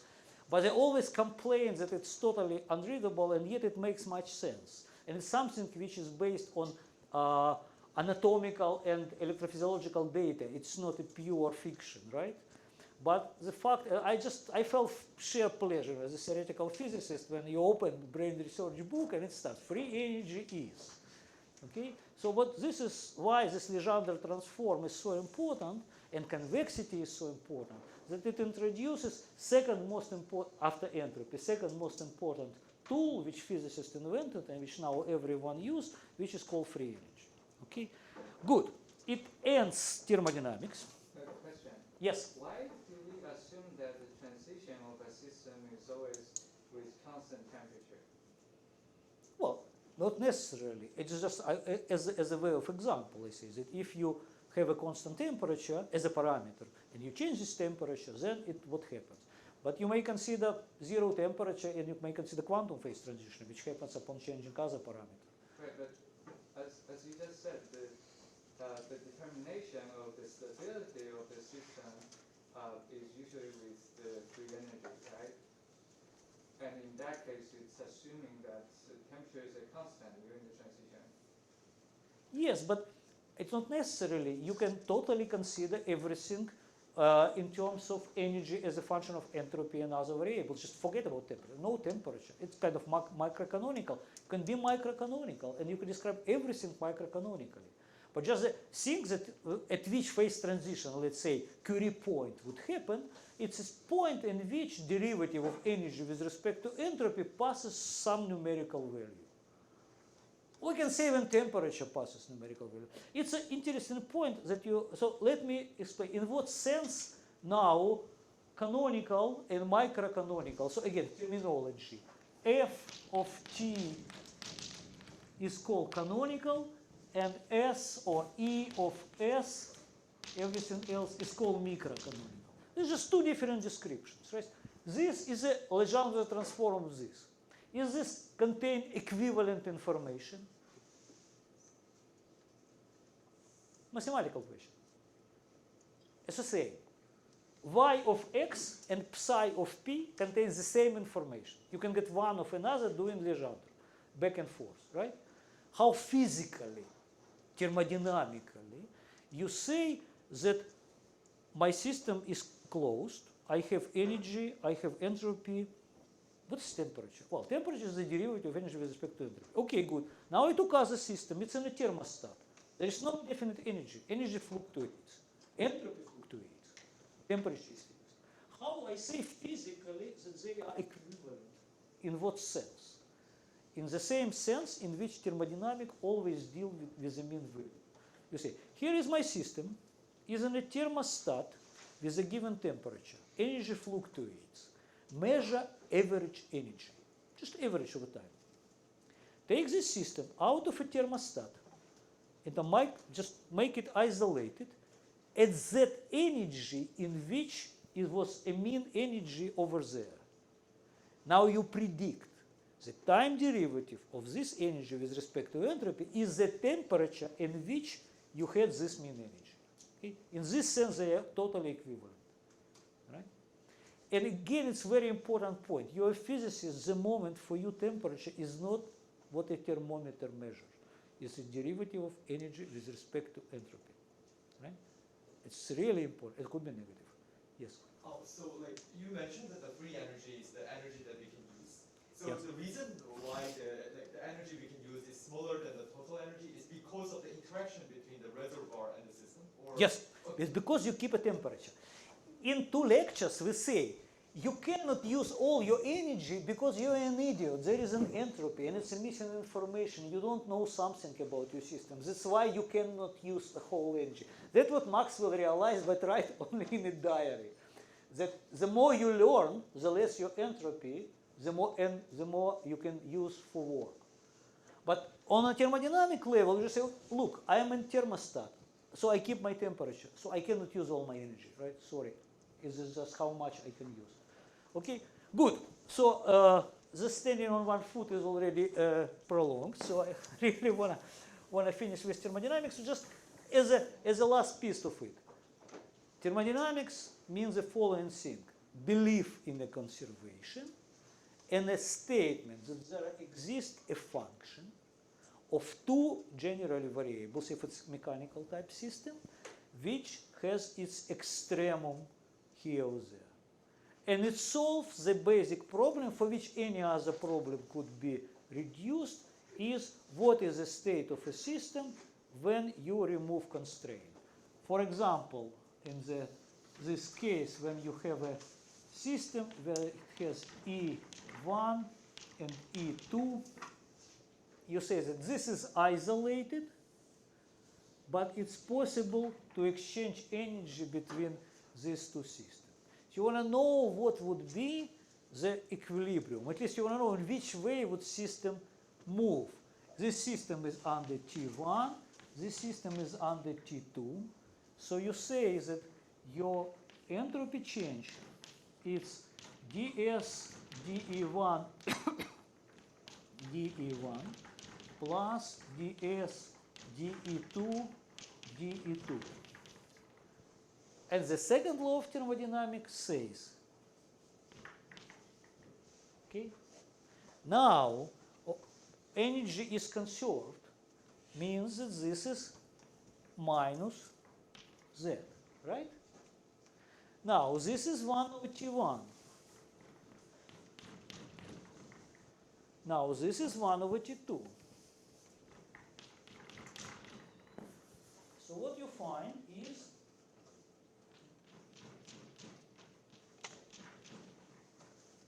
and it's positive, which tells you if your temperature is positive and T1 larger than T2, then this is smaller than this, so this is negative. So this must be negative because its product is positive. It follows dE1 is negative, so energy of your hot system decreases. Makes sense, right? And then it tells you which way energy goes. That's how you, and we'll return to this trivial example over and over again. Question about thermodynamics. You know all of thermodynamics now. Question. I was just looking at the definition of the free energy. So if I want to find the minimum of the free energy, like given this state of system of possible E and S combinations, it doesn't necessarily mean that this minimum of free energy is the extra amount of E or S, right? No, absolutely not. It's a balance. That's the beauty of it. That's why it's such a powerful tool. Because you see, physicists, if you think about the way that we think, we're simple people. We measure only two things at the same time, never three. But we like two because it's already, that's why we like dimensionless numbers, right? It's always ratio of two things, right? That's the way we think. And that's precisely the formalism which we invented to find the balance between two things. There's no third term here. Someday maybe your generation would give it, and that would mean a totally new physics. But generally, just our way of making everything dimensionless, our way of, and free energy is the most kind of powerful manifestation of our way of thinking. And temperature negotiates this balance. It's just unbelievable. I mean, I will be doing sometimes these digressions because I think it gives you perspective. There is a startup, there was a startup which is called Unicorn that was sold for $1.5 billion. Israeli startup, Mobileye, it's called Mobileye. And I talked to the chief scientist, and he was very proud, not because how much money he earned, but because he published a paper in PRL, in Physical Review Letters. And he says that you know that there is some parameter which is clearly stands in this functional that from animals. And I thought that if I change it, there must be a phase transition. And so this is just a parameter in which, you know, the computer algorithm kind of processing the data and working with images. Because you need, we'll talk about it. You need to find some extremum of coding which is maximal compressed coding, but on the other hand, it still contains as much information about, you know, the levels that you are going to drive over. And it was this phase transition. So they changed this parameter, like 5, I don't know, orders of magnitude almost fell or increased the speed of the algorithm. So it is this way of working and this physical understanding that if you have two things and there is a parameter in between them, that by changing him, there could be dramatic changes in the state of a system. Okay? So this is really a very powerful idea. Okay, more questions. Do we here consider that the second law of thermodynamics is like given to be a truth? Or like because like, we consider here It's totally axiomatic. It's an axiom.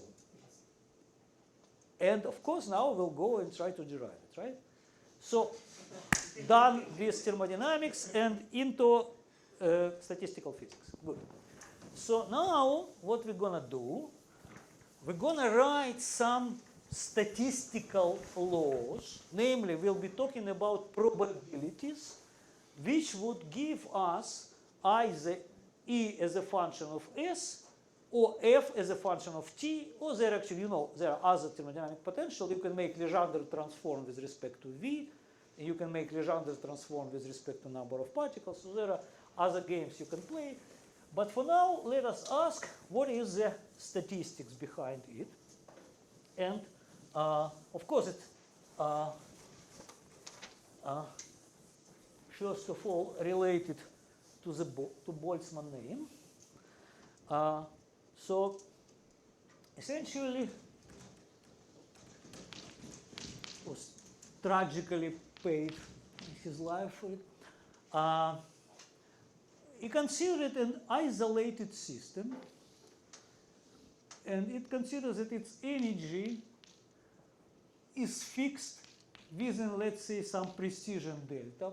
And generally, you can also work with delta function, but I don't like. And you'll see that I will mostly try to be as discrete as possible.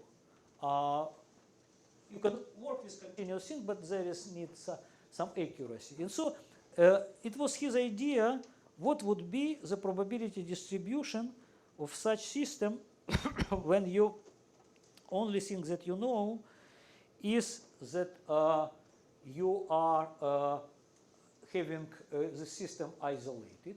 So for example, you characterize the system by a set of canonical variables, whatever they are,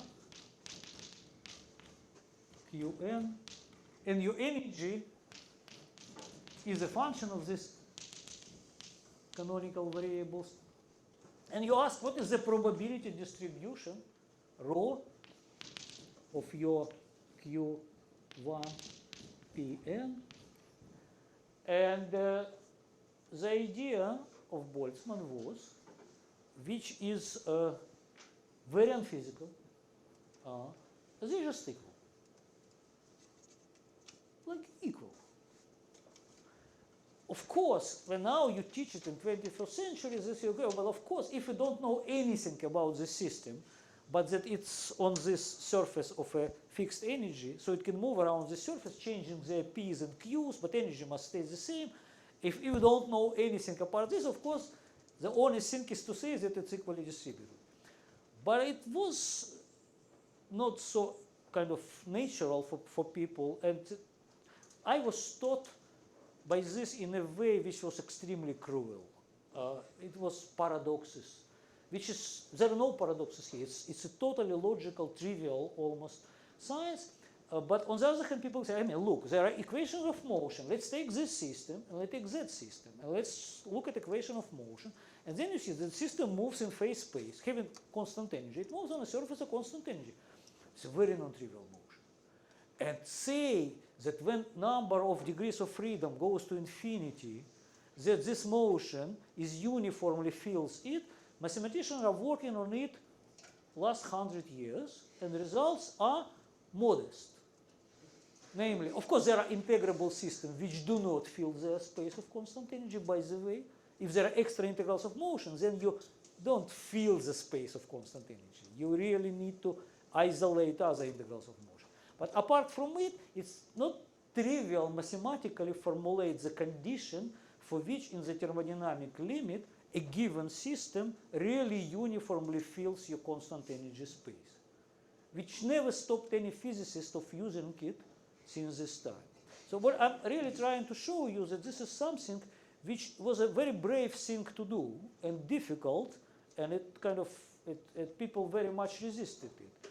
So he says that this is the following thing, that this is 0 if your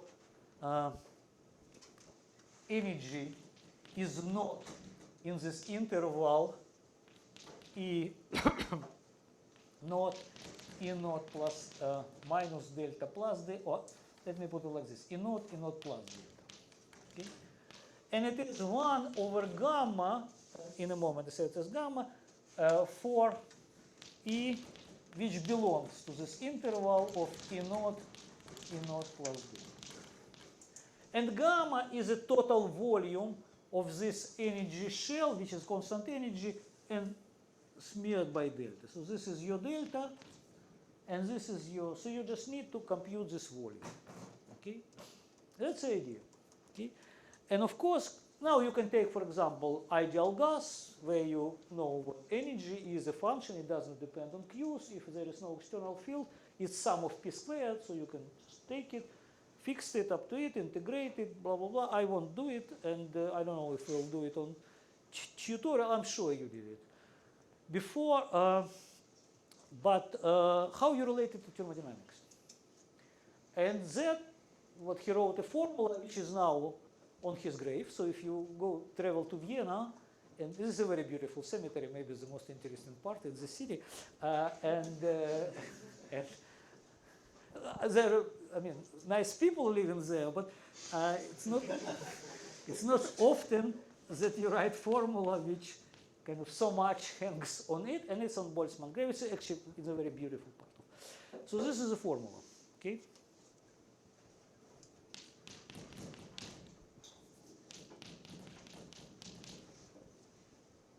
Okay, does make sense. Well, first of all, there are two questions, yes or no, and I really encourage you to always answer without thinking. You won't believe how powerful this small trick works times 20 years. So you really develop your intuition, okay? So does it make sense? Like, yes. And then why? This is a much more difficult question. So let's see how then you would answer it. And for this, you let's solve the problem that we just solved. I will unfortunately erase it, but let's do it again. So we have this E1, T1, E2, T2, right? So let's see how actually this formula solves this problem, right? Statistically. Right? Before I started writing, what would be the answer? Why this is, when I solve this problem, I would find out that equilibrium is T1 equal to T2. And T is 1 over T is a derivative of entropy with respect to energy. What would be the equilibrium state on this language? It's language of probabilities, right?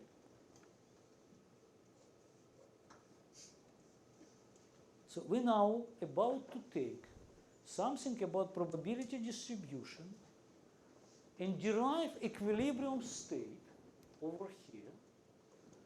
And something must be maximum in this state. What it will be maximum in this state? Well, entropy, but this was thermodynamics. There's now probabilities.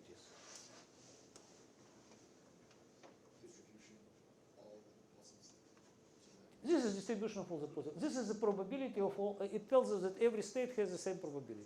Number of cases. Number of cases will be constant.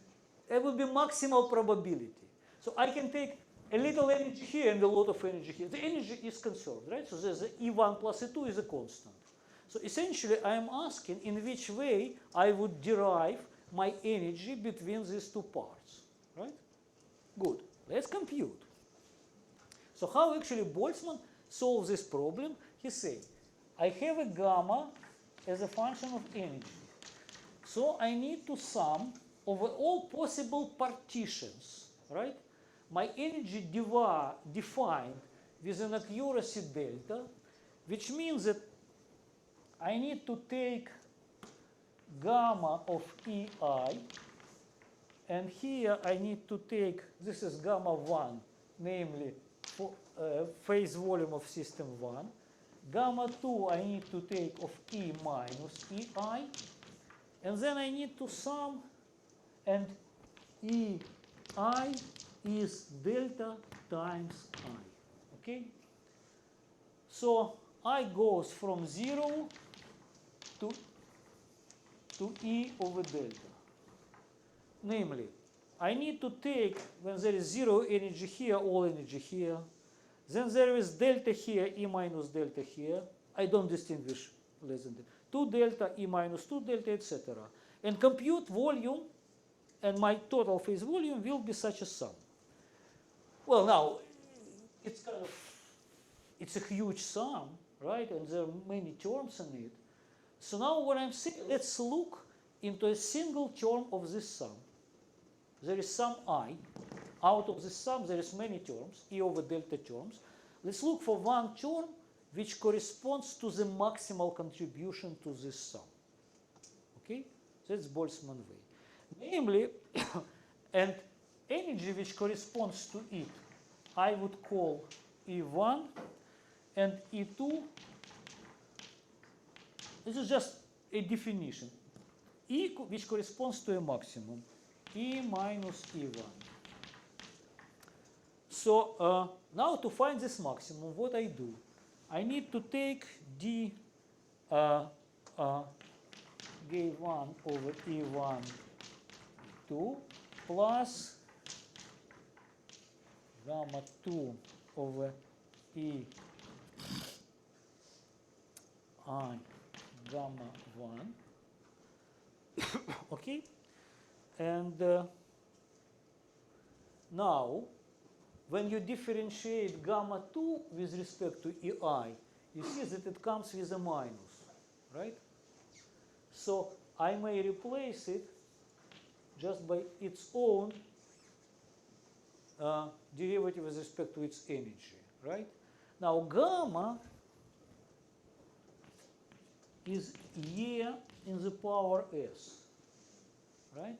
So when I differentiate it, what I will actually get out of here, I will get gamma 1, gamma 2, ds1 over de1 minus ds2 over de2. And that must be equal to 0 because I am looking for the extremum of probability. What it tells me? It tells me that the term which corresponds to maximal probability, to give me maximal contribution into phase volume, right? But the larger the phase volume, the more it's probable, right? It corresponds to T1 equal to T2. So the condition T1 equal to T2, it's a maximum of probability, or maximum of phase volume. Okay?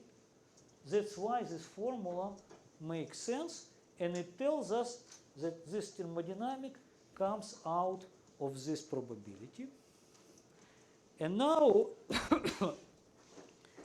if you say that at this energy, which is an equilibrium, it corresponds only one term in this sum, right? So generally, it's when I take my true gamma, which is this one, is of course larger than gamma 1 of E1 times gamma 2 of E minus E1. Right? This is only one term, which I just found.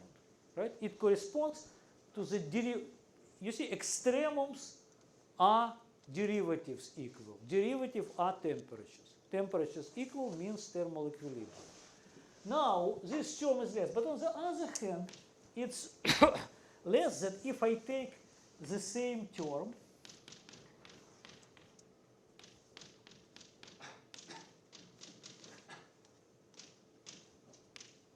and multiply by a total number of terms. This will be overestimate, right? This is the largest term, right? So other terms are smaller.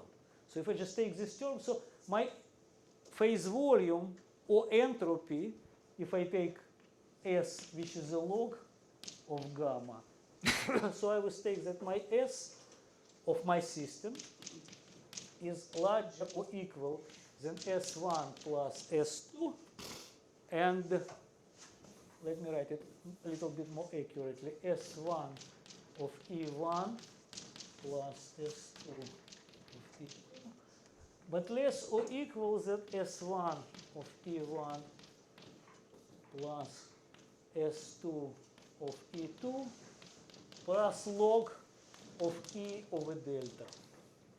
Okay? And now I say, because I'm still in 19th century, that we are doing thermodynamic limit, and those are terms which are proportional to the total number, total energy, total volume, total number of particles, and this is only log. So I can neglect it. In a thermodynamic limit, this is as good approximation, and this is as any. It's just getting asymptotically exact. Okay? So this is the way Boltzmann solved the basic problem of thermodynamics and proved that not only his distribution, but there is two things in statistical physics always. You do statistics, and then you ask what is the relation to thermodynamics. And the relation to thermodynamics is a jump of genius. Right? In a sense, you devise statistics which must give you thermodynamics. And of course, these days people usually go from statistic and then they do phenomenological description how to fit. But there are different ways. Yes? Is it clear that that's not the only distribution that can solve the problem? You showed that it solves the problem, but is that the only one? Very good question. Of course not. Actually, there are continuous family of distributions which are in a thermodynamic limit would be doing this job, right? And this is precisely the difference between physicists and mathematicians. It's a very, very interesting classification of this distribution of how wide classes we can afford, etc. And it's a beautiful mathematics which continues to work on it. Okay? And cavalier physicists usually don't care about it, but sometimes it's really, you can learn something interesting over there. Okay? More questions about microcanonical? Good. Yeah. Oh, sorry, maybe I'm missing something, but could you explain in a little bit more detail why log E over delta term can be considered neglected for this? Look, this is the logarithm of energy, and this is energy.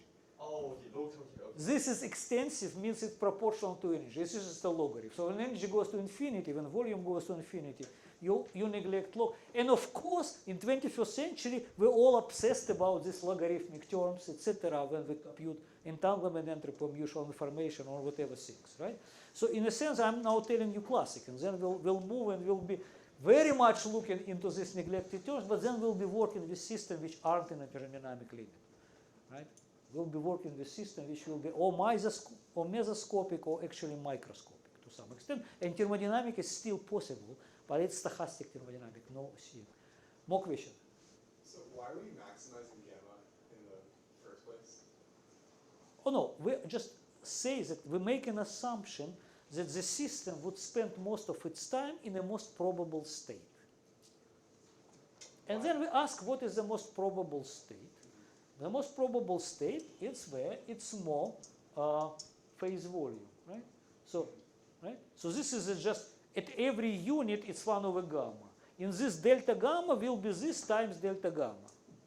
If for this energy there is more phase volume, that our system will be found with more probability in this state. So it interprets thermal equilibrium as the most probable state. It does not tell you the system is always there. It tells you that if it's system in a thermodynamic limit, with overwhelming probability you find it in this state. Okay? Question? Yes. I'm a little confused about chain of argument. So have you defined gamma? Gamma is a phase volume. It's in this sense, it's an integral of, I defined it like here, but let me write a formula. So you integral from dp1 to dqn over the energy shell, namely that your energy is in between E0 and E0 plus delta. In the original microcanonical, you may write here delta function of E of P Q minus E. So you integrate over phase volume, assuming this delta function. But for this argument, I smeared this delta function, namely I have this delta width over here. And in the lecture notes, you find this computation for ideal gas. Of course, it's expressed through the surface of 3 n-dimensional sphere, right? Because you have every particle, it has 3 components of momentum, and your energy is expressed through it. Okay? Okay? Isn't the Yes. integral always going to be zero? Huh? Oh, no. Okay, yeah. Okay, good. So now, last thing for today is canonical. But, no. First I'll give you an example, because I kept this formula. And now I recall why I'm actually keeping it here. So let's compute now for something which is easier even than ideal gas and much more interesting is the following system. So, where is my system? Okay, good. So we consider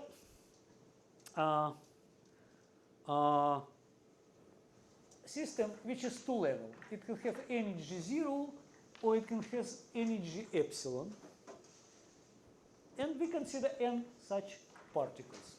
Just n spins, which could be, in external magnetic field, it will have energy like this or energy like this. And there is a difference between this energy, which is epsilon. It doesn't matter where we count our energy. So let's call L energy divided by epsilon, which is just a population of upper level, right?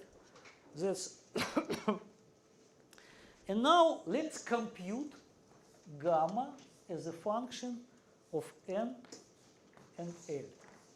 That's my energy, that's my volume, if you wish, okay?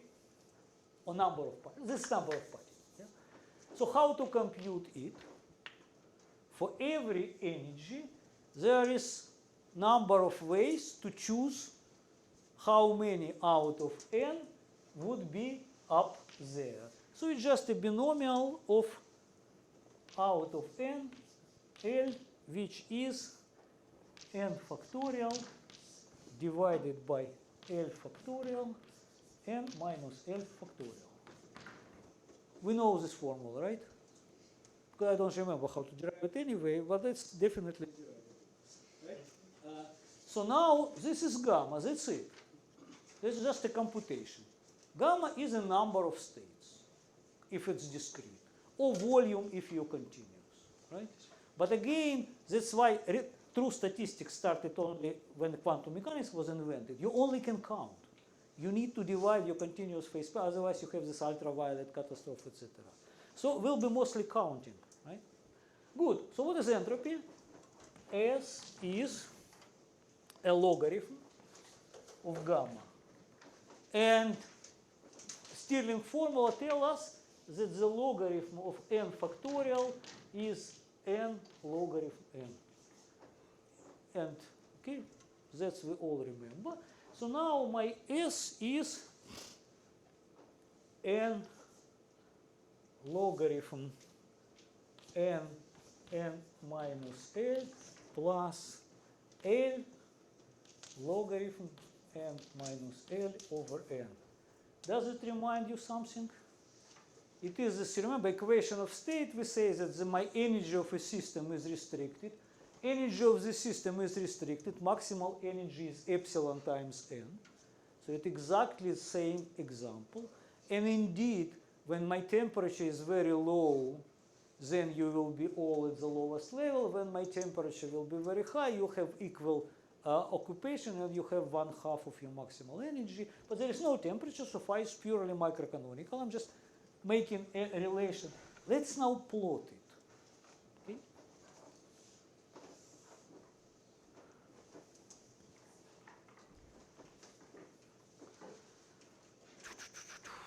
So this is my E. This is my maximum n epsilon, right? Which corresponds to L equal to n. What would be entropy when my energy is 0, namely when L goes to 0? Let's look at this formula. L goes to 0, you forget this term, right? Now L goes to 0, this is also 0. So I start from here, right? Now what happens when my L equal to n? L equal to n, L equal to n here, but L equal to n. This term would cancel this term, right? They're just the same. You see, n minus L, it's like a singularity logarithmic, but it's also the same, but now L equal to this n. Okay? And the other term would give you n log n also cancel. So it's also 0. Of course, the phase volume is unity and its logarithm is 0 when all the particles are in the upper state or all the particles are in the lower state. There's nothing to choose, right? There's only one possibility, the logarithm of 1 is 0. What it tells us about this convex curve, which is S of E, how it goes? How you go from here to here by convex curve? Just show it to me. Yeah, absolutely, that's what we do.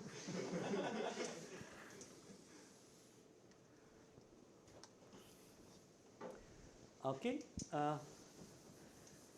Now we are into a big surprise. What is the temperature? Let me remind you that I have this formula which is essentially the same. That ds dE is 1 over T. What is temperature here? Positive or negative? Positive. Positive, positive, positive, positive, positive. What is temperature here? 0. No! Infinity. So what is temperature here? It's plus infinity. What is temperature here?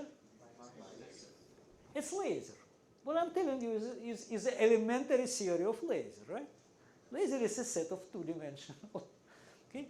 And so how you actually go from positive temperatures to negative? You go through infinity. Because of course, everybody would tell you that for physicists there is no temperature, there is beta, right? And beta is okay, your beta passes through 0, right? So beta is positive, beta is 1 over temperature, right?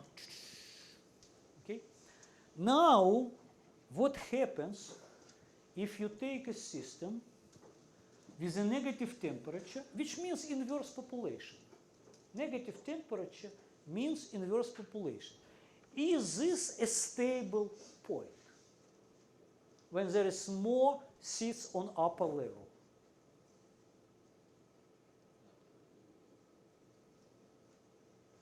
We have one opinion that when I have this set of two-level atoms and there is more atom in the upper state, they don't interact, by the way.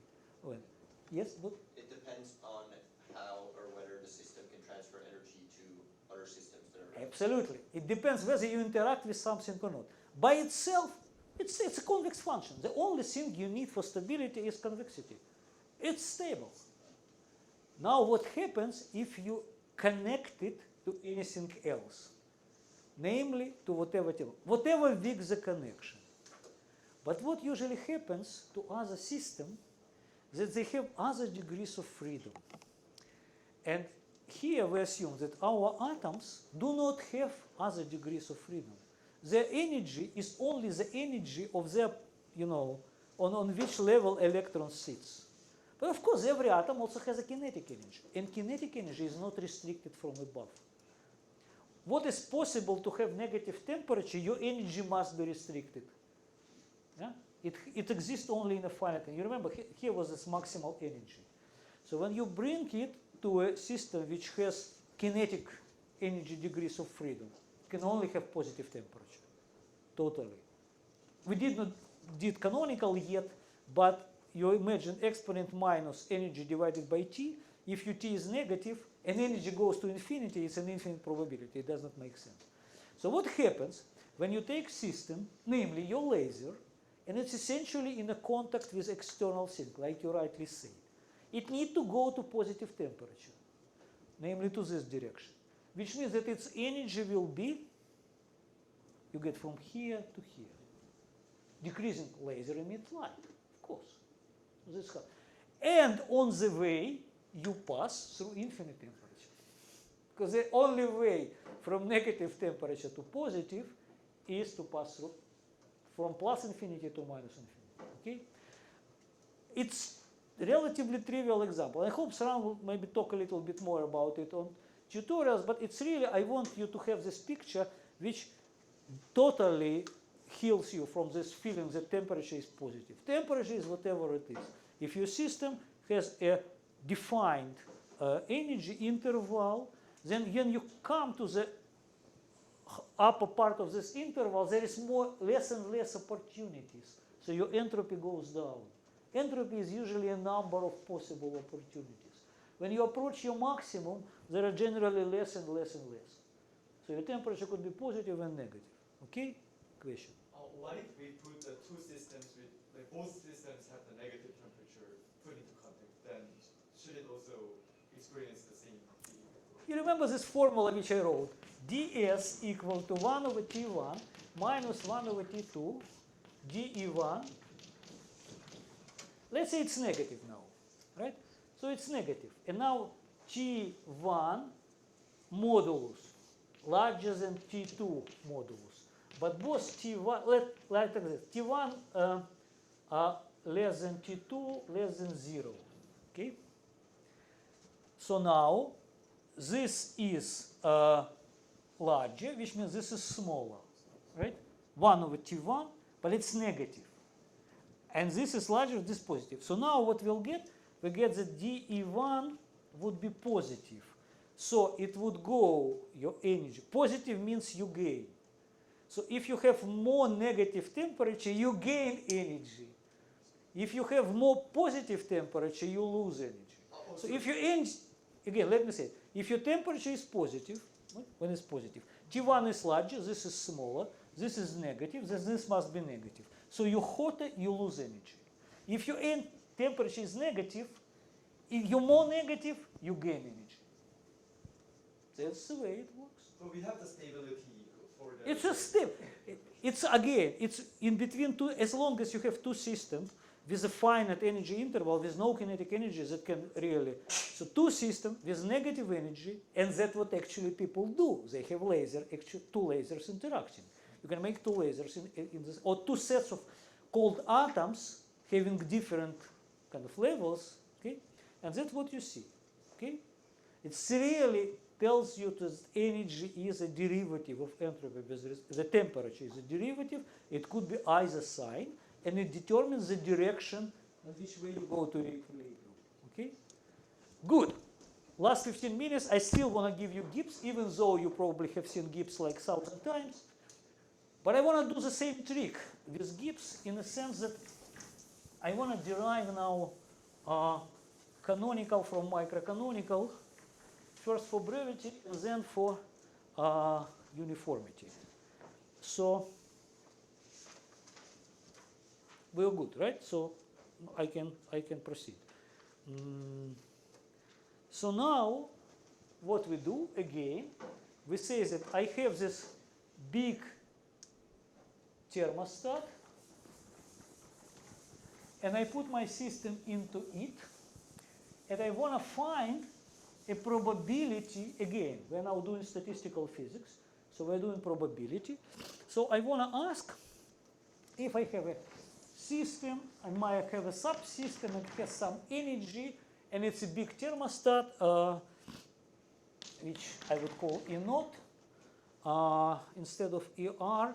So I'm saying, what is the probability of being in some state? A would run from, it's just number of different states. There could be many states having the same energy. But I just want to find a single probability of a single state, but it's a state which has the energy E. And of course, it just must be proportional to what? To that how many possible states of this big thermostat can give me energy of this value, right? So the probability is always how many possibilities, like in this formula, which I just erased. So it must be proportional to, where it is this, again, you see, I'm essentially now microcanonical. So I have my big thermostat is an isolated system, and I'm saying that every state of this thermostat has the same probability, okay? Which means that if I'm interested in some state of my subsystem, then I say, and this is a really very important jump which did Gibbs after Boltzmann, he said, because thermostat is a big system, and we say that it just like could be anything, let's just imagine that it consists of n copies of my system. So this idea is a thermostat, which is a set of identical systems with different energies. They can exchange energy between each other, but they are the same. Which means that now there's kind of no difference. So I'm saying, okay, I took some part of it, and this is just the probability of being in this state. It's just the total number of ways that my thermostat can realize it. So what I need to do, I need to look at the phase number of states of my thermostat with energy minus this energy, right? That's it. Now I say, of course, this is very small, relatively. They both in a thermodynamic limit, but this, yes. Oh, okay. It's very small, but not too small. But yeah, they are. I always in a thermodynamic limit, like like I'm doing differentiation, but every differential is 10 to 23 molecules. Like any dV, dN is 10 to 23. Well, that's the way we operate. So now what I do, I just expand it.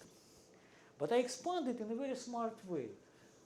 I write it as exponent of S naught E minus E naught. And then I expand.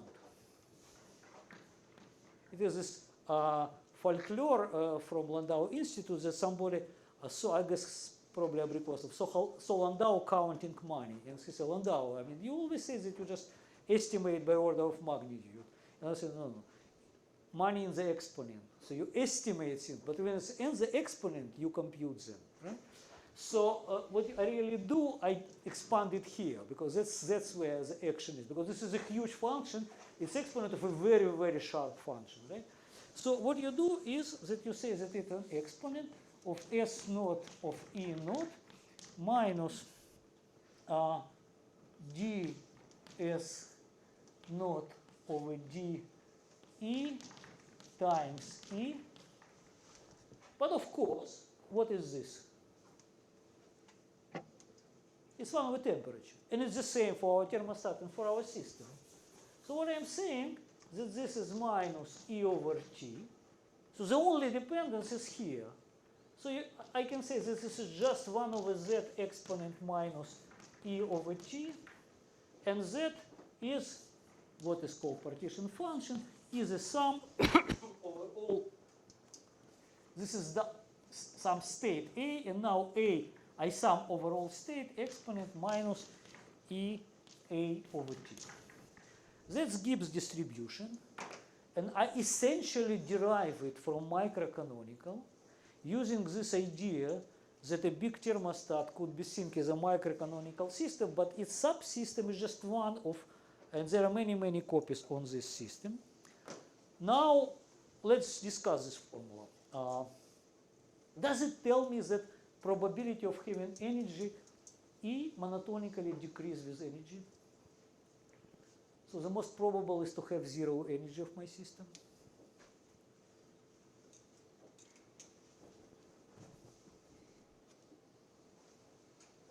We used to ask this upon exam into graduate school, this question. So now I am asking what is the probability of my subsystem not to be in a state with a given energy, but just to have this energy. So to get this probability to have a given energy, how I get it out of probability to be in one state, this probability of being in one state with this energy. You need to multiply by the number of such states at a given energy.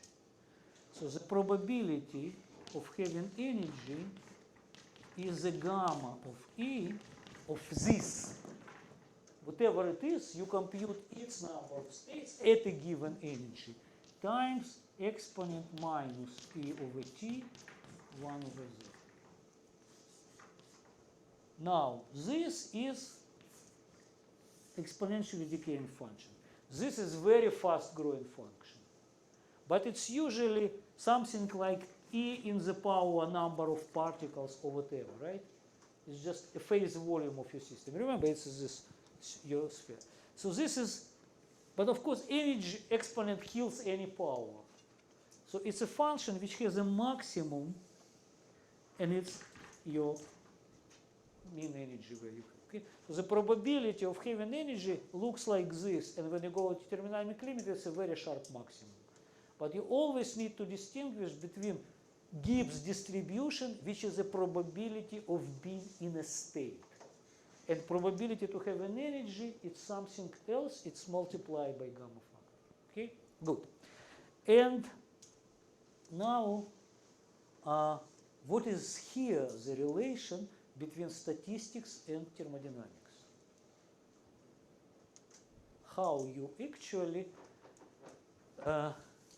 out of this, like Boltzmann say, S is logarithm gamma. S is a thermodynamics, gamma is number of states, namely statistics combinatorics. Now, in this, what is Z function of what, by the way? Yes? Sorry, could you explain the difference between the two things again? Huh? Could you explain the difference between the two things again? Like, Okay. yeah. So what is this is a probability of being in a single, this system has many states, which it's a big system. That's why, like you say, it's still in a thermodynamic limit. It's a huge system, right? So it have many atoms, or many spins or whatever. So there are many ways for it to have this energy. But what I compute here, I compute the probability of a single state, because okay, now I'm the state, and now I need to compute all the states of the rest of a thermostat. Okay, it's about being in a state. Now, if I want to have a probability of having this energy, I need to multiply it by the number of states with this energy. And this is very sharp, fast-growing function of energy. And this is sharp decaying function of energy. At infinity, an exponent always wins. But initially it grows. So it never would go this way, because here it goes to a constant, and this is something which goes to zero. Okay? It's trivial, and yet it's important. And we tend to forget it, because at some point, you know, we just use it because, yeah, we all know what Gibbs is. It's a probability distribution of energy. No, it's a probability distribution over states. Okay? Good. Now, in the last 3 minutes, I want to pose this question: what is the relation to thermodynamics? And how I would get to what actually thermodynamic potential that I need to get out of the Gibbs distribution.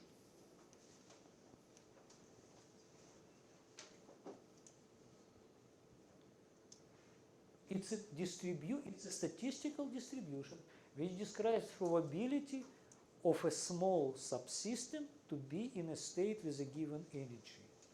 So it's by definition derived for a system in a thermostat. And what thermostat fixes? What thermostat sets? Temperature. Which means that if you just look at this definition, Z is a function of temperature. I sum over all A, so it's a function of temperature. So I need to relate it to a thermodynamic potential, which is a function of temperature, and not to entropy like I did it for Boltzmann. And what is this thermodynamic potential? Which is a function of temperature. It's free energy, right? You're tired already, yeah. Good. We are finishing. We'll start from this point next. I always start next lecture from what we ended the previous one, and I do a brief recount, like, you know, in all the serials of what we did before. So we need to find F, and we need to relate it to the only temperature-dependent function which exists in the Gibbs approach. It's a partition function. Okay, and so I finish this formula, which you've seen many times, of course. And so at this we end. So we ended with S and F minus T log Z. Z statistics, Z thermodynamics. We briefly reiterate it on the next lecture, and then we go into kinetics. Questions? How did you get the first equation? Huh? How did you get the first equation? I did not. I just claimed it. I will start next lecture by showing that it's true the way I shown you for Boltzmann, that it's really something which describes, okay? So for this to be true, I need to show that if you use this relation, then you can really obtain this, right? So I need to show that minus t log z is this. That's what we start next Friday, right? More questions? I don't know how you guys survive such long lectures. I mean, I've never seen any institution which can, but we survived first lecture, right? Okay, so again, we'll discuss with Ran what will more reiterate on tutorials, and we start exactly from this point next Friday. And I'll be here next Friday from, I don't know, like 10, maybe 10 a.m. around the corner. Okay, good. Thanks for suffering together.